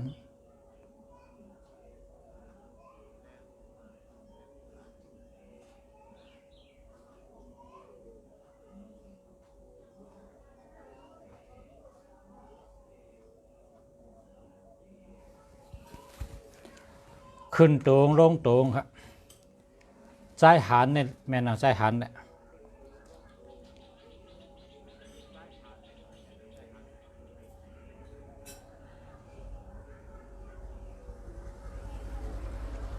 ปอต่างว่าใจแสงหันใจเสือหันใจหันพระใจหันมึงฉะนั้นในเป็นสัตเท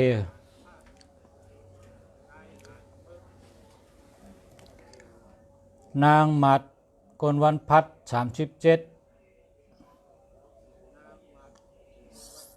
สิริตองแสนิดก็ตัวหะก็ตัวหะ1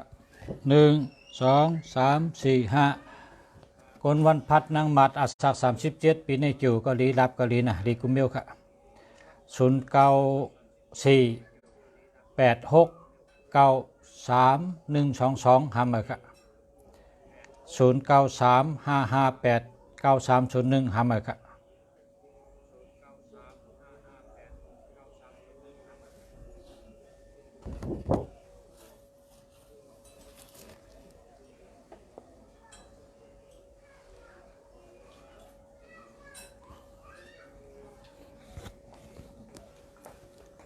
1มองกึ่ง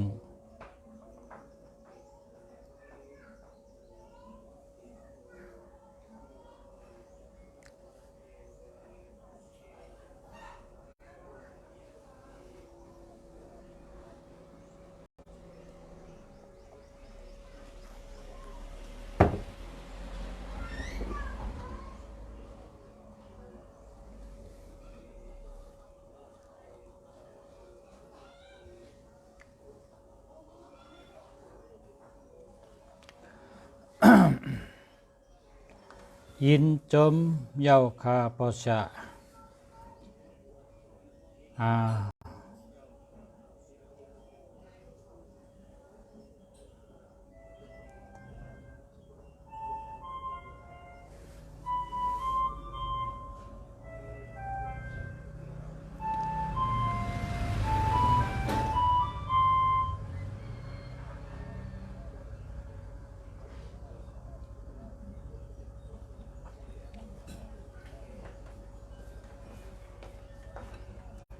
กิน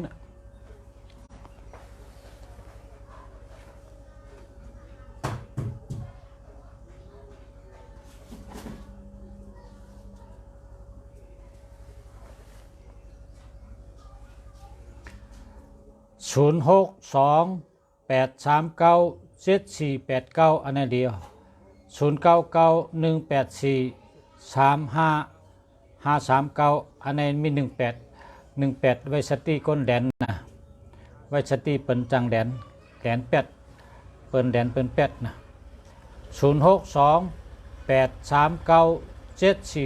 0628397489อันนั้นเดียวครับ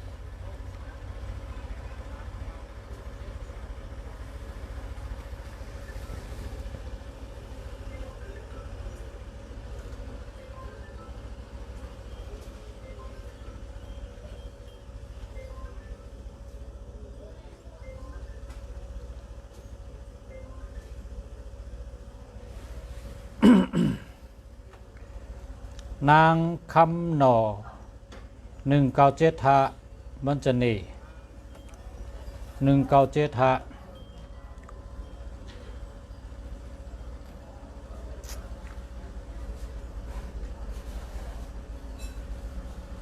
คือตัว7คำหน่ออันนั้นมันต่างไรกะคำหน่อมไรกะ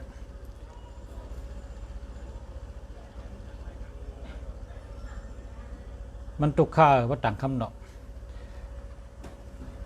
เปิ้นเป็นชัดเทก็มันเป็นชัดเทอะไรมันเป็นแปลงก้าในปอมีเอาขึ้นดูปอมีเอาขึ้นดูให้เนี่ยปอต่างจื้อในต่างก้าข้างง่า อยู่ดีเป็นชัดเทค่ะนั้นกาคังะเนี่ยนะกาคังะยาลาวะปะพามะสาหะกันไหนอ่ะจริงได้เอาตัวอันปอชาลัดเนี่ยก็เลิกมาเป็นชื่ออันให้ก็ตั้งเป็นชื่อเจ้าเก่านะพอตั้งเป็นชื่อเจ้าเก่าพอเขาเกี่ยวเขาเนี่ยเขาก็ลองซ้อมฮือก็เล่นเข้าก้นเท้าฮือเนี่ยให้เปิ้นมัดมือปะเนี่ยพอก็ลองซ้อมเหมือนเจ้าเขาก็ได้แพทย์ปันนำมาคอนเขาเฮียก็เขาตั้งชื่อใหม่เขาว่าจะนั้นพอเขาแหลกชื่อข้างกล้วยเขาก็เล่นเข้าก้นเท้าว่าพอเท่าก็อะไรไม่เท่าก็อะไรว่าข้าแรกชื่อข้าต่างชื่อเหมอมัดมือบันคะหากข้าได้อยู่ดีกินหวานอายุยืนยาวเนี่ยคนเท่าก็ได้มัดมือบันพอเขาแรกชื่อนะเขาแรกข้างกล้วยเขาตัวเขาในเขาเป็นเจ้าของนะกองขุลังเขาในอย่าไปปันเปิ้นเอากัดถ้วยนะลมเทใจเขาในเขาเป็นเจ้าของตัวเขาในเขาเป็นเจ้าของเขาเตะต่างซื้อไว้ก็อยู่ที่ใจเขาเขาโดดต่างห้างกล้วยเขาเตะเฮ็ดสังก็อยู่ที่ใจเขาอย่าไปกัดทำเปิ้นพอเขาเตะเฮ็ดสังในพอเขากัดทำเปิ้นในเปิ้นก็เตะรัดเป็นรองเปิ้นกว่าเฮ้ยเพราะเป็นรองเปิ้นในเขาเหมือนอย่างเขาเอาเหมือนเขาเอาอาชาเขาในกับปันมันแปดเพราะว่าเขาในเอากับปันมันแปดนะเขามีอธิเปชังตัวเขาในเขาเป็นเจ้าของมันหนึ่งตัวเขาในเขาปึงก็เร็วเขาใครต่างซื้อไว้ก็เขาต่างทั้งกล้วยเขาแต่เลยมีตั้งคำสาเจอนะจื้อเขาในเขาเลือกทั้งกล้วยเขาอันเดอร์ลีอันเดอร์แคมอันเดอร์ลีเขาก็ต่างทั้งกล้วยเขาพอเขากับจู้เปิ้นให้เปิ้นต่างปันเขาเนี่ยมันเป็นตั้งหลูเปิ้นมันเป็นของเปิ้นไปเลยภาวะเขาเนี่ยมันเป็นของเขาหลูเป็นเจ้าของชีวิตเขาภาวะเขาจัดปานเขาเนี่ยเขาหลูเป็นเจ้าของมันเขาหลูพัฒนาห้างกล้วยเขาตัดตัวเขาเด็กขึ้นใหญ่เนี่ยเขาหลูปกป้องห้างกล้วยเขาตัดตัวเขาเป็นคนมีปัญญาตัดตัวเขาเด็กมีน้ำกัดตัดตัวเขาเด็กเป็นคนดีนะพอหักตัวหักเจอให้หาปัญญาใส่ตัวพอหักตัวหักเจอให้หาตั้งหูใส่ตัว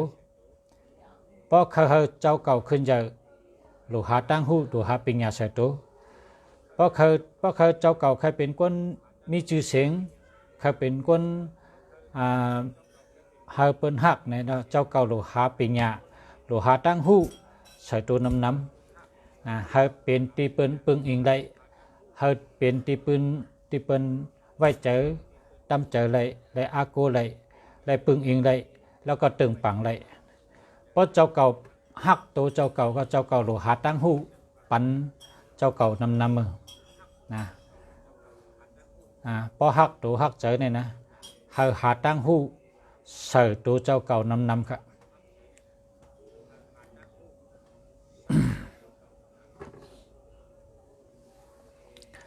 กำไตในว่าหือ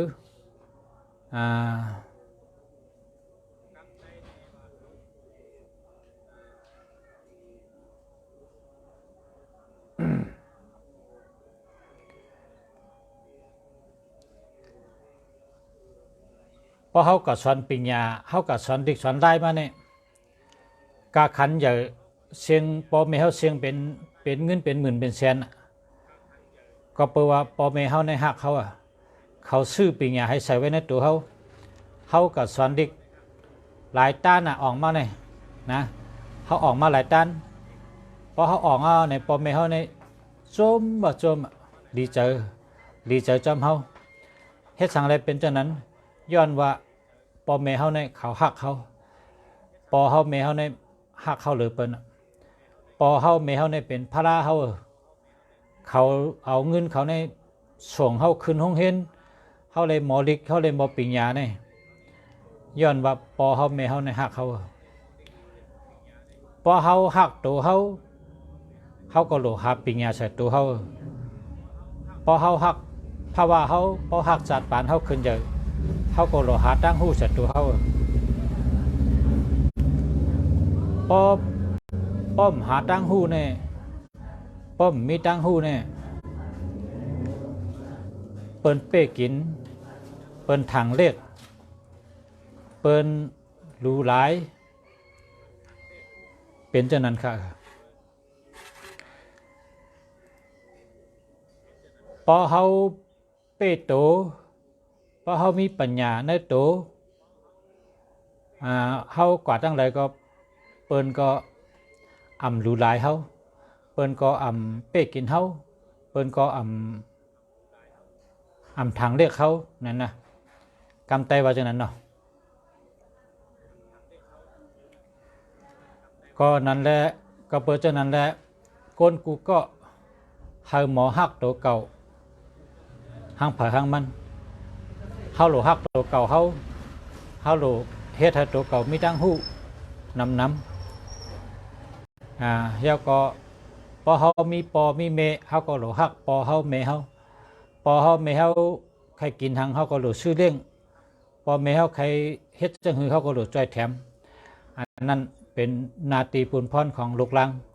เฮาโหลฮักปอเฮาโหลฮักเมเฮาก็เปว่าปอเฮาเมเฮาเป็นภาระเฮาเขาย้อนว่ามีปอมีเมแล้วเฮาจังมีอาศักมาวันมื้อไหน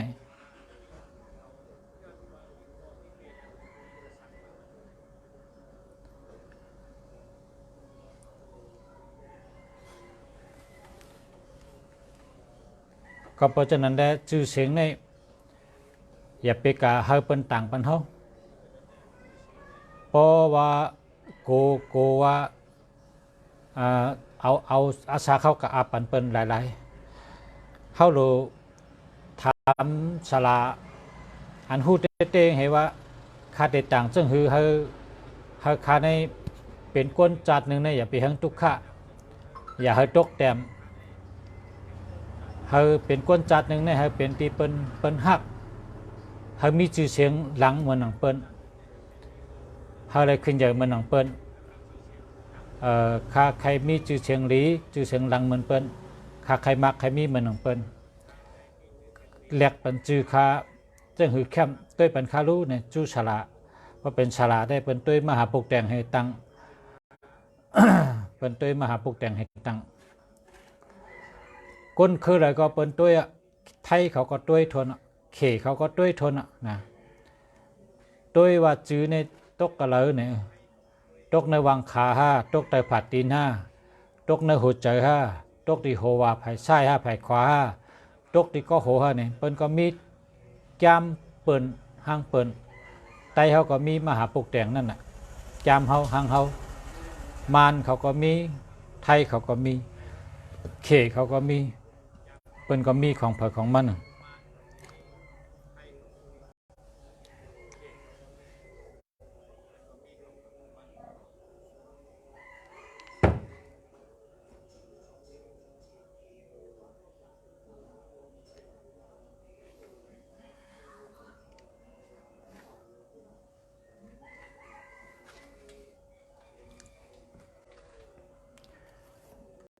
เหง3 ปาก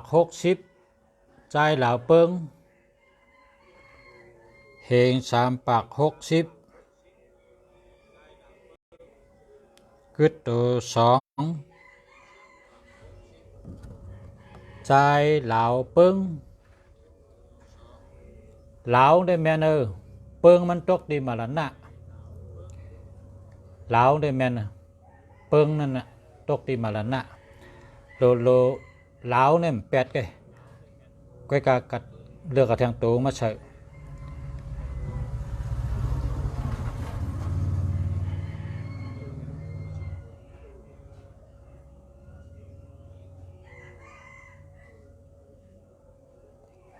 ใจเหล่าแรงใจเหล่าแรงใจเหล่าแสงใจเหล่าเฮิงใจเหล่าอ่อง ใจเหลาทุนเจอในเป็นสัตเทหามือนะ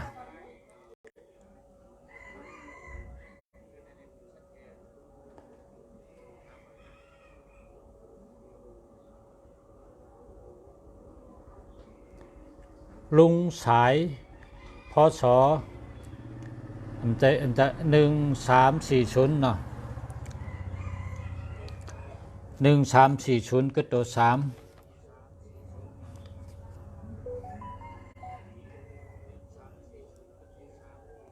ลุงสายชื่อเนี่ยแม่น1340เนี่ยชื่อลุงสายเนี่ยแม่นเราแลกชื่อขึ้นเป็นลุงพงเนี่ยพงนะพง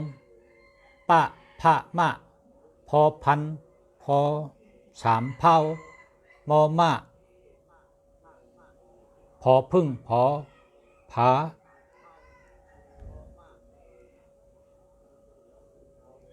กอไก่ขอไข่ขอควายขอคนขอละคางงองู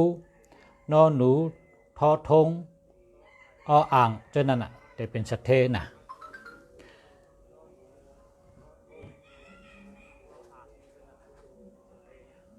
ออกขะยินจมขะกลับตัวเดียวได้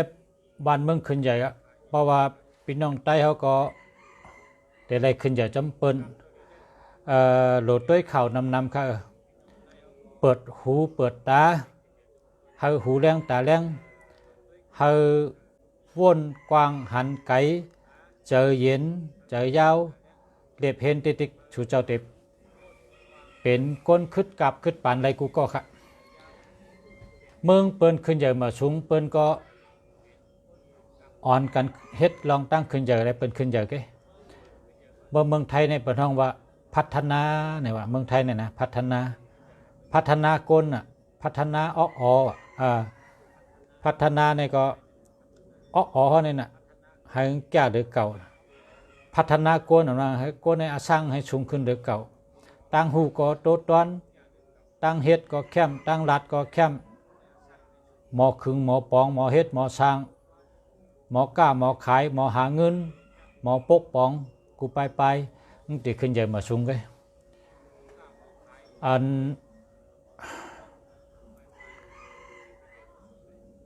ก้นเขาในพอเขาใครขึ้นใหญ่เขาก็เลือกเส้นตั้ง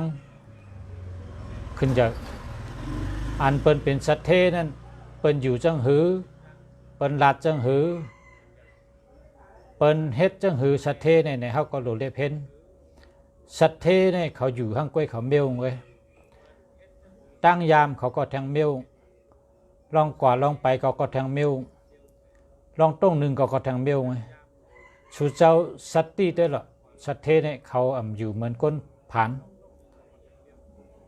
ผานในหลัดกามว่าเป็นไรกาหนาชื่อไร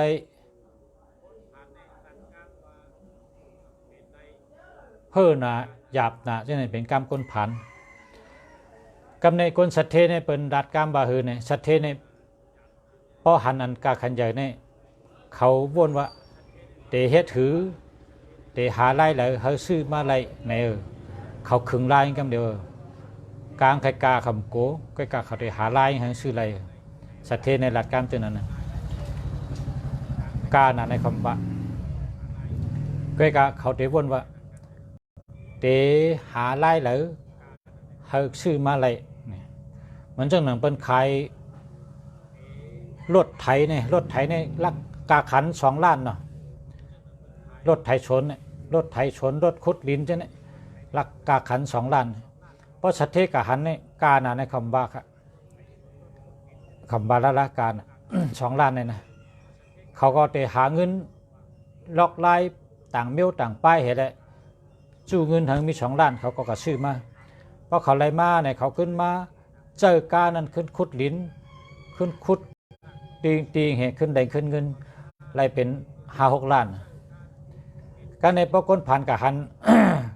กาในเป็นเด็กขาย2 ล้านในเขาได้ว่าเจ้ากาเตกาวะ ได้กล่าวเงินก็เลยมาชื่อในกรรมคนผ่านในรัฐเช่นนั้นจังว่าอย่าเป็นรัฐข้อกรรมอันว่าอำเป็นไรหยาบนาเฮ่อนาอำหมอเนี่ยอย่าเป็นรัฐละกรรมเช่นนี้มันเป็นอันปิกเช่นตั้งขึ้นใหญ่เขามันเป็นการปิกเช่นตั้งขึ้นใหญ่คนเขาอย่าไปรัดกรรมเช่นนี้คนเขาในเป็นไรกูเมียวเพราะเขาคัดใจในเขาเป็นไรกูเมียวเขาหลุดคัดใจกรรมมาในเป็นว่าปามาโซโกซาพยาดองพิษไหนเด้เนี่ยวะอีสังก็เย้าวะเพราะคัดใจเนี่ยนะเพศไรกูเมียวเนี่ยก็มันเขาก็ว่าฉะนั้นมันอยู่ที่เขาคัดใจวันหนึ่งไปเป็นก็คัดใจหลายๆวันคัดใจปอกหนึ่งไปเป็นก็คัดใจหลายๆปอกเฮ้ยมันสืบต่อหนึ่งกันกะอย่าเฮิงขาดสืบคัดใจกว่าติ๊กมันเหมือนเรื่องสุเจ้าเตไปขึ้นดอยนี่แหละเพราะสุเจ้าเตไปขึ้นดอยสูงนี่นะเพราะสุเจ้าหลอมตัวเดียวอ้าวดอยนี่สูงว่าสูงอ่ะแขนตัวมาโหป๊บตกอ่ะ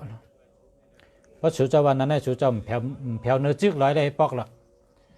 กันเนี่ยปอกก้นอันใครขึ้นดอยในมันว่าจังนั้นปอกก้นใครขึ้นดอยในมันเด็ด ห่างแหนตั้งกินตั้งย่ำใส่ทงเหี่ยวเอาทงป้าจับกองหลังเหี่ยวมันเด็ดเอาตีนมันยางออกเคลื่อนกะยางที่หนึ่งยางที่สองยางที่สามยางที่สี่ยางที่ห้านับเป็นยางกะ1 วัน2 วัน3 วัน4 วัน5 วัน9 วัน10 วัน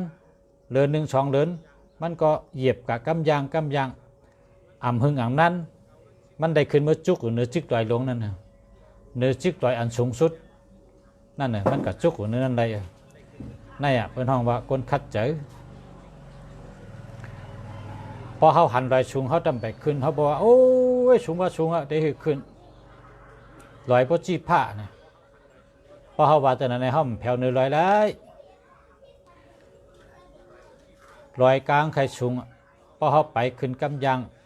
งวันหนึ่งมาก็ตกแต่ผ่าตินเท่านั้นอีหังก็หลุดคัดใจครับพอไม่พี่น้องเขาหลุดคัดใจหาตั้งหู้ลำลองในหลุดมีตั้งหู้นะพอมีข้าวยามหลุดด้วยดิกน้ำอ่านดิกน้ำยาก็ด้วยข่าวอันมีพันดีน้ำยาก็ไว้เจอเกี่ยวเจอซื้อนะคนเท่านี้เพราะเจอเกี่ยวนะย่อกาก็เป็นเปิ้นว่าป้อไรโคเนี่ยนะอาศักยาวอ่ะทั้งไรโคใกล้ๆไรโคอ่ะนะใกล้ๆไรโคอาศักยาวไรโคงักนั่นนะเมืองในเนี่ยเปิ้นตัวก้นเปียกนั่นนะเปิ้นกับตัวก้นเปียกพอวันตะนั่งหน่อยเนี่ยนะเปิ้นกับเขาเปิ้นกับชื่อตัวใหญ่ก้นเปียกเนี่ยพอเขากับตัวก้นเปียกในเขาเลยโคนะโคเต็มเตี้ยนะโคอายะปายะนะโคเต็มทนนั่นนะกำไตว่าโคเต็มทนนะโคต้องพวกแก่เนอะนะพอวันตะนั่งหน่อยเนี่ยเปิ้นลือการลืองานให้เปิ้นกับชื่อตัวก้นเปียกเขาก็หมอเปียกนะพอออกมาว่าเลยค่อยโคมเดียวเมื่อเขาก็เรียกในก้นหมอเปียกในจัดได้หมายหนึ่งปางลงในบนห้องหังลุงสังคอเนี่ยว่าปองออกมาในโกนในหุ้นฮาในคำเดียวนะเลียเจ้านั้นได้เฮ็ดให้คนเขาอาศักยาวนะเฮ็ดให้คนเขาอาศักยาวตั้งหูก็โลหะปีหยาก็โลหะตัวเจ้าเก่าก็โลมนเมเลี้ยวเฮาลีแทงลักเยาเฮาลักแทงหู้เยาเฮาหู้แทงหมอเยาเฮาหมอแทงแคมเยาเฮาแคมแทงมีเยาเฮามีแทงมนเมตัวเจ้าเก่ายาก็หาตั้งหู้ใส่ตัวเจ้าเก่าหาปิญญาใส่ตัวเจ้าเก่าน้ำกับปันเมื่อเหลียวในเปิ้นเอาตั้งหู้ใส่ได้หาเงินนะคำพองในเลินในไรเงินเป็นหมื่นเป็นแสนนะอำหยาบนั่งเฮและเหตุการณ์ก็อยู่ในโฮมเหตุการณ์ตีเดียวก็ รายเงินเป็นเดือน10,000ก็มีเดือน100,000ก็มีพ่อแม่พี่น้องเขานะ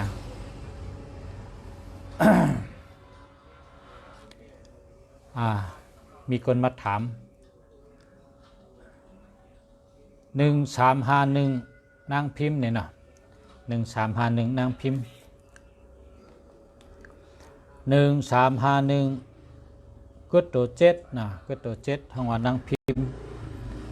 อันนี้แม่นเอาค่ะแค่เอาค่ะชื่อเสียงในดีอะนะ1351นางพิมพ์อ่องนางพิมพ์อิงเนี่ยฮะนางพิมพ์อิงในได้ไรเอานางพิมพ์อะไรกัน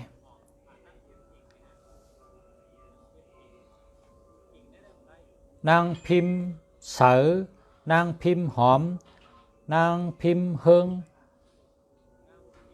นางพิมพ์แสนในอะไรนะไรพิมพ์กันพิมพ์ในได้ไรอ่องได้ไรละค่ะอ่องในตกแต่ผัดดินกำในทางกอง1362วันจันทร์ชื่อห้องว่าใจเจาะกึศตัว2ใจละกึศตัว4นะกึศตัว4ชื่อว่าใจเจาะอันนี้ใจเจาะถ้วยน่ะนะถ้วยในห้องไรถ้วยในเอาแปดเหรอปอดถ้วยในตกมาหลันน่ะอาศักปอดค่ะเจียวตายปอดใส่วัดถ้วยนี่เอาอะไรใจเจาะอะไรใจเจาะแสงใจเจาะเฮิงใจเจาะหานใจเจาะอ่องจะในไรค่ะ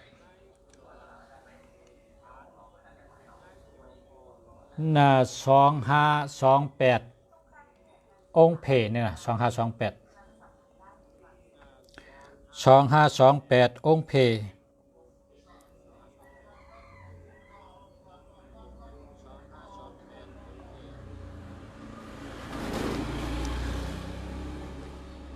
2528องค์เพเนี่ยนะองค์เพอันนั้นเลี้ยวค่ะอันนี้แคมแม่นะองค์เพในแคมค่ะเลี้ยเป็นก้นสัตเทค่ะเนี่ย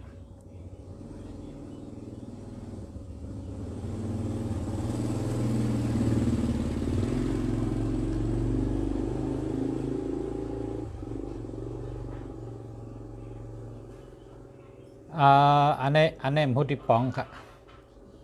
อันนี้มุติปองค่ะนะแต่มาใหม่ค่ะนะอำปองเจอนะอำปองเจอตะปอมาปอปูลานะตะปอมาปอปูนะ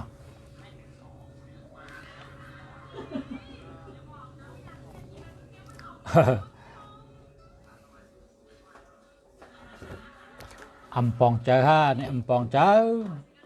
มเลี้ยงเจอฮะมเลี้ยงเจอมเข้าเจอฮะมเข้าเจอเพราะว่าจังรัดต่อกันนะเพราะผมเข้าใจเนี่ยเพราะว่าถามมาแรงๆไปในอ่านด้วยก็ป่องเจอในก็ตอบอะไรกันเดียวเฮง3 ปาก55ชอกยาใจสู้จ่อ1355ก็ตัว4ลานถูจิตตูกีปอยกันในใจสู้จ่อเนาะใจสู้จ่ออันนี้เลี้ยวค่ะใจสู้จ่อในเลี้ยวค่ะนั่นได้แค่แม่นะค่ะ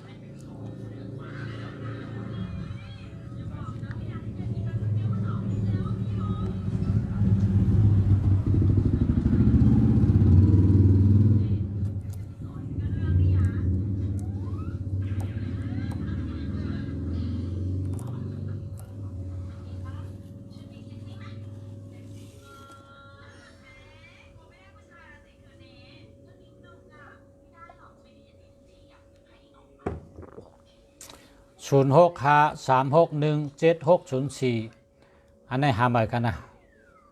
คุณสมชายหาใหม่ค่ะเพราะว่ามันมี76นะ76เลยเป็นใช่ค่ะ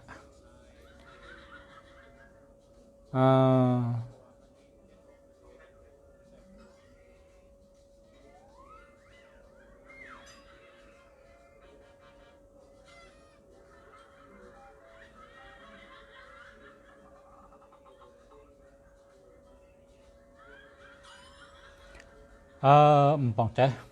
อันนี้ก็2008นะ20087 1 2 3 4 5 6 7 1 2 3 4 5ก็ตัว5ก็ตัว53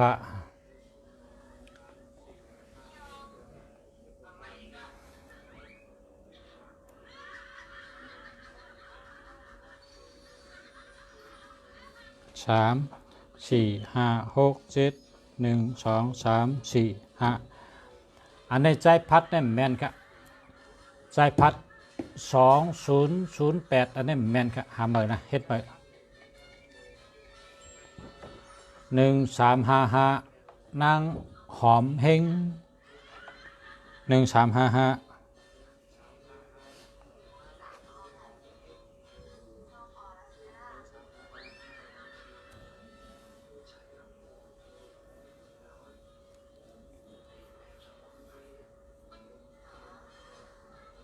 แม่นะนั่งหอมเพลงในแม่นะครับ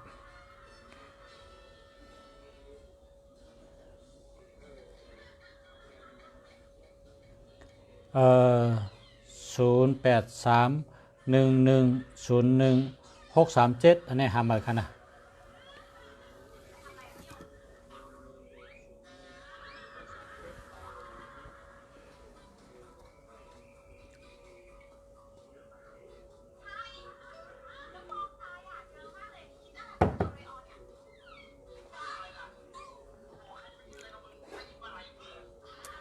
0968130587อันนี้หามาครับ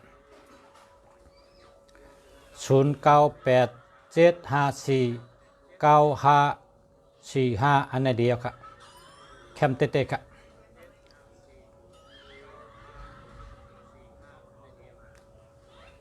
เดียวครับจำยาวครับ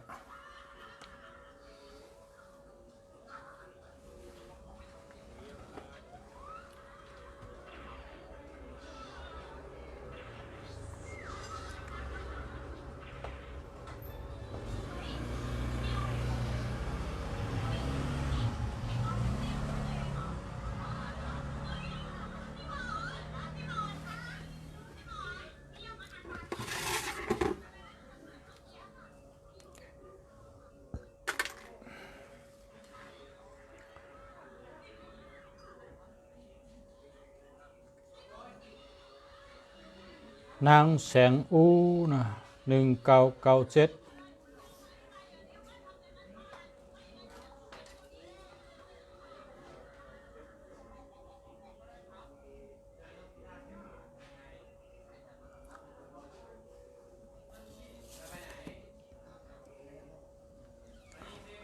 แสงอู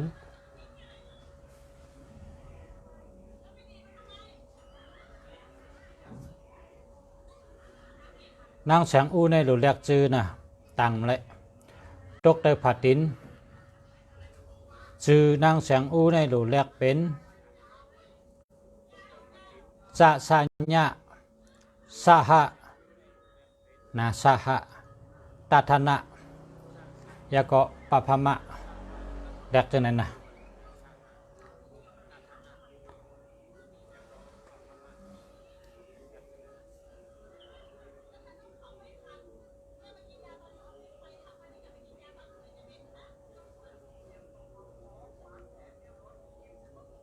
1978นางเมียอิง1978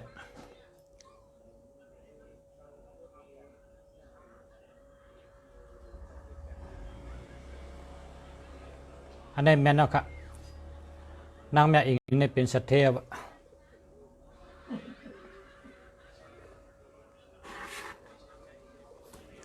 เป็นสัตเทแล้วครับเป็นสัตเทแล้วครับมัน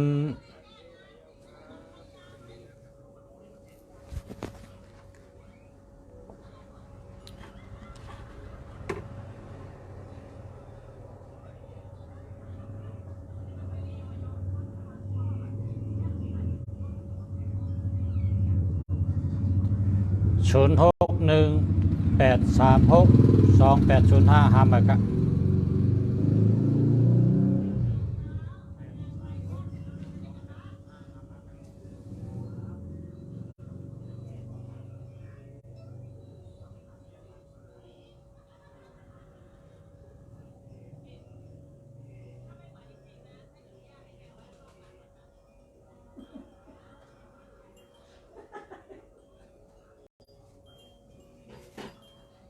สั่งมาเมื่อนะ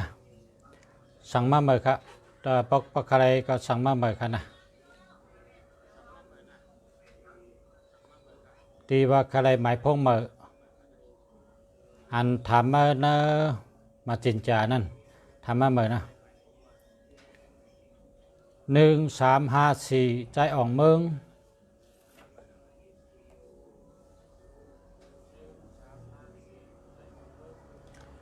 อันนี้แม่นครับใจของเมืองในแม่นครับแก้ม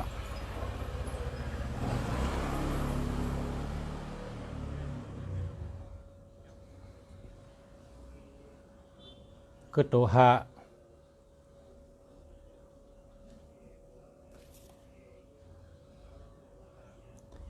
แคมครับ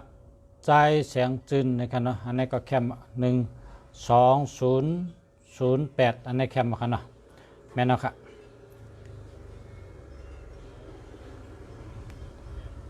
ใจเหล่าแรง2014กันต่อครับ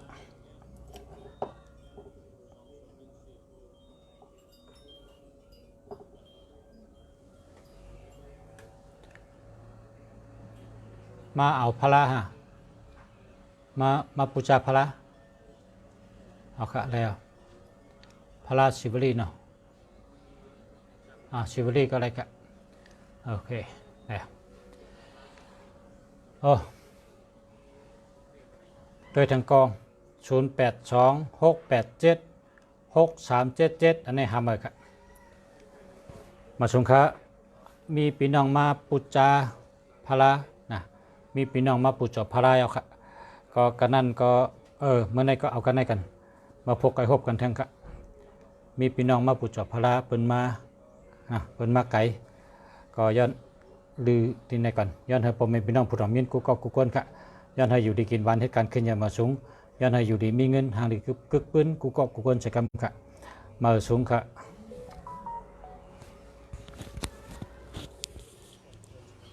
จดค่ะ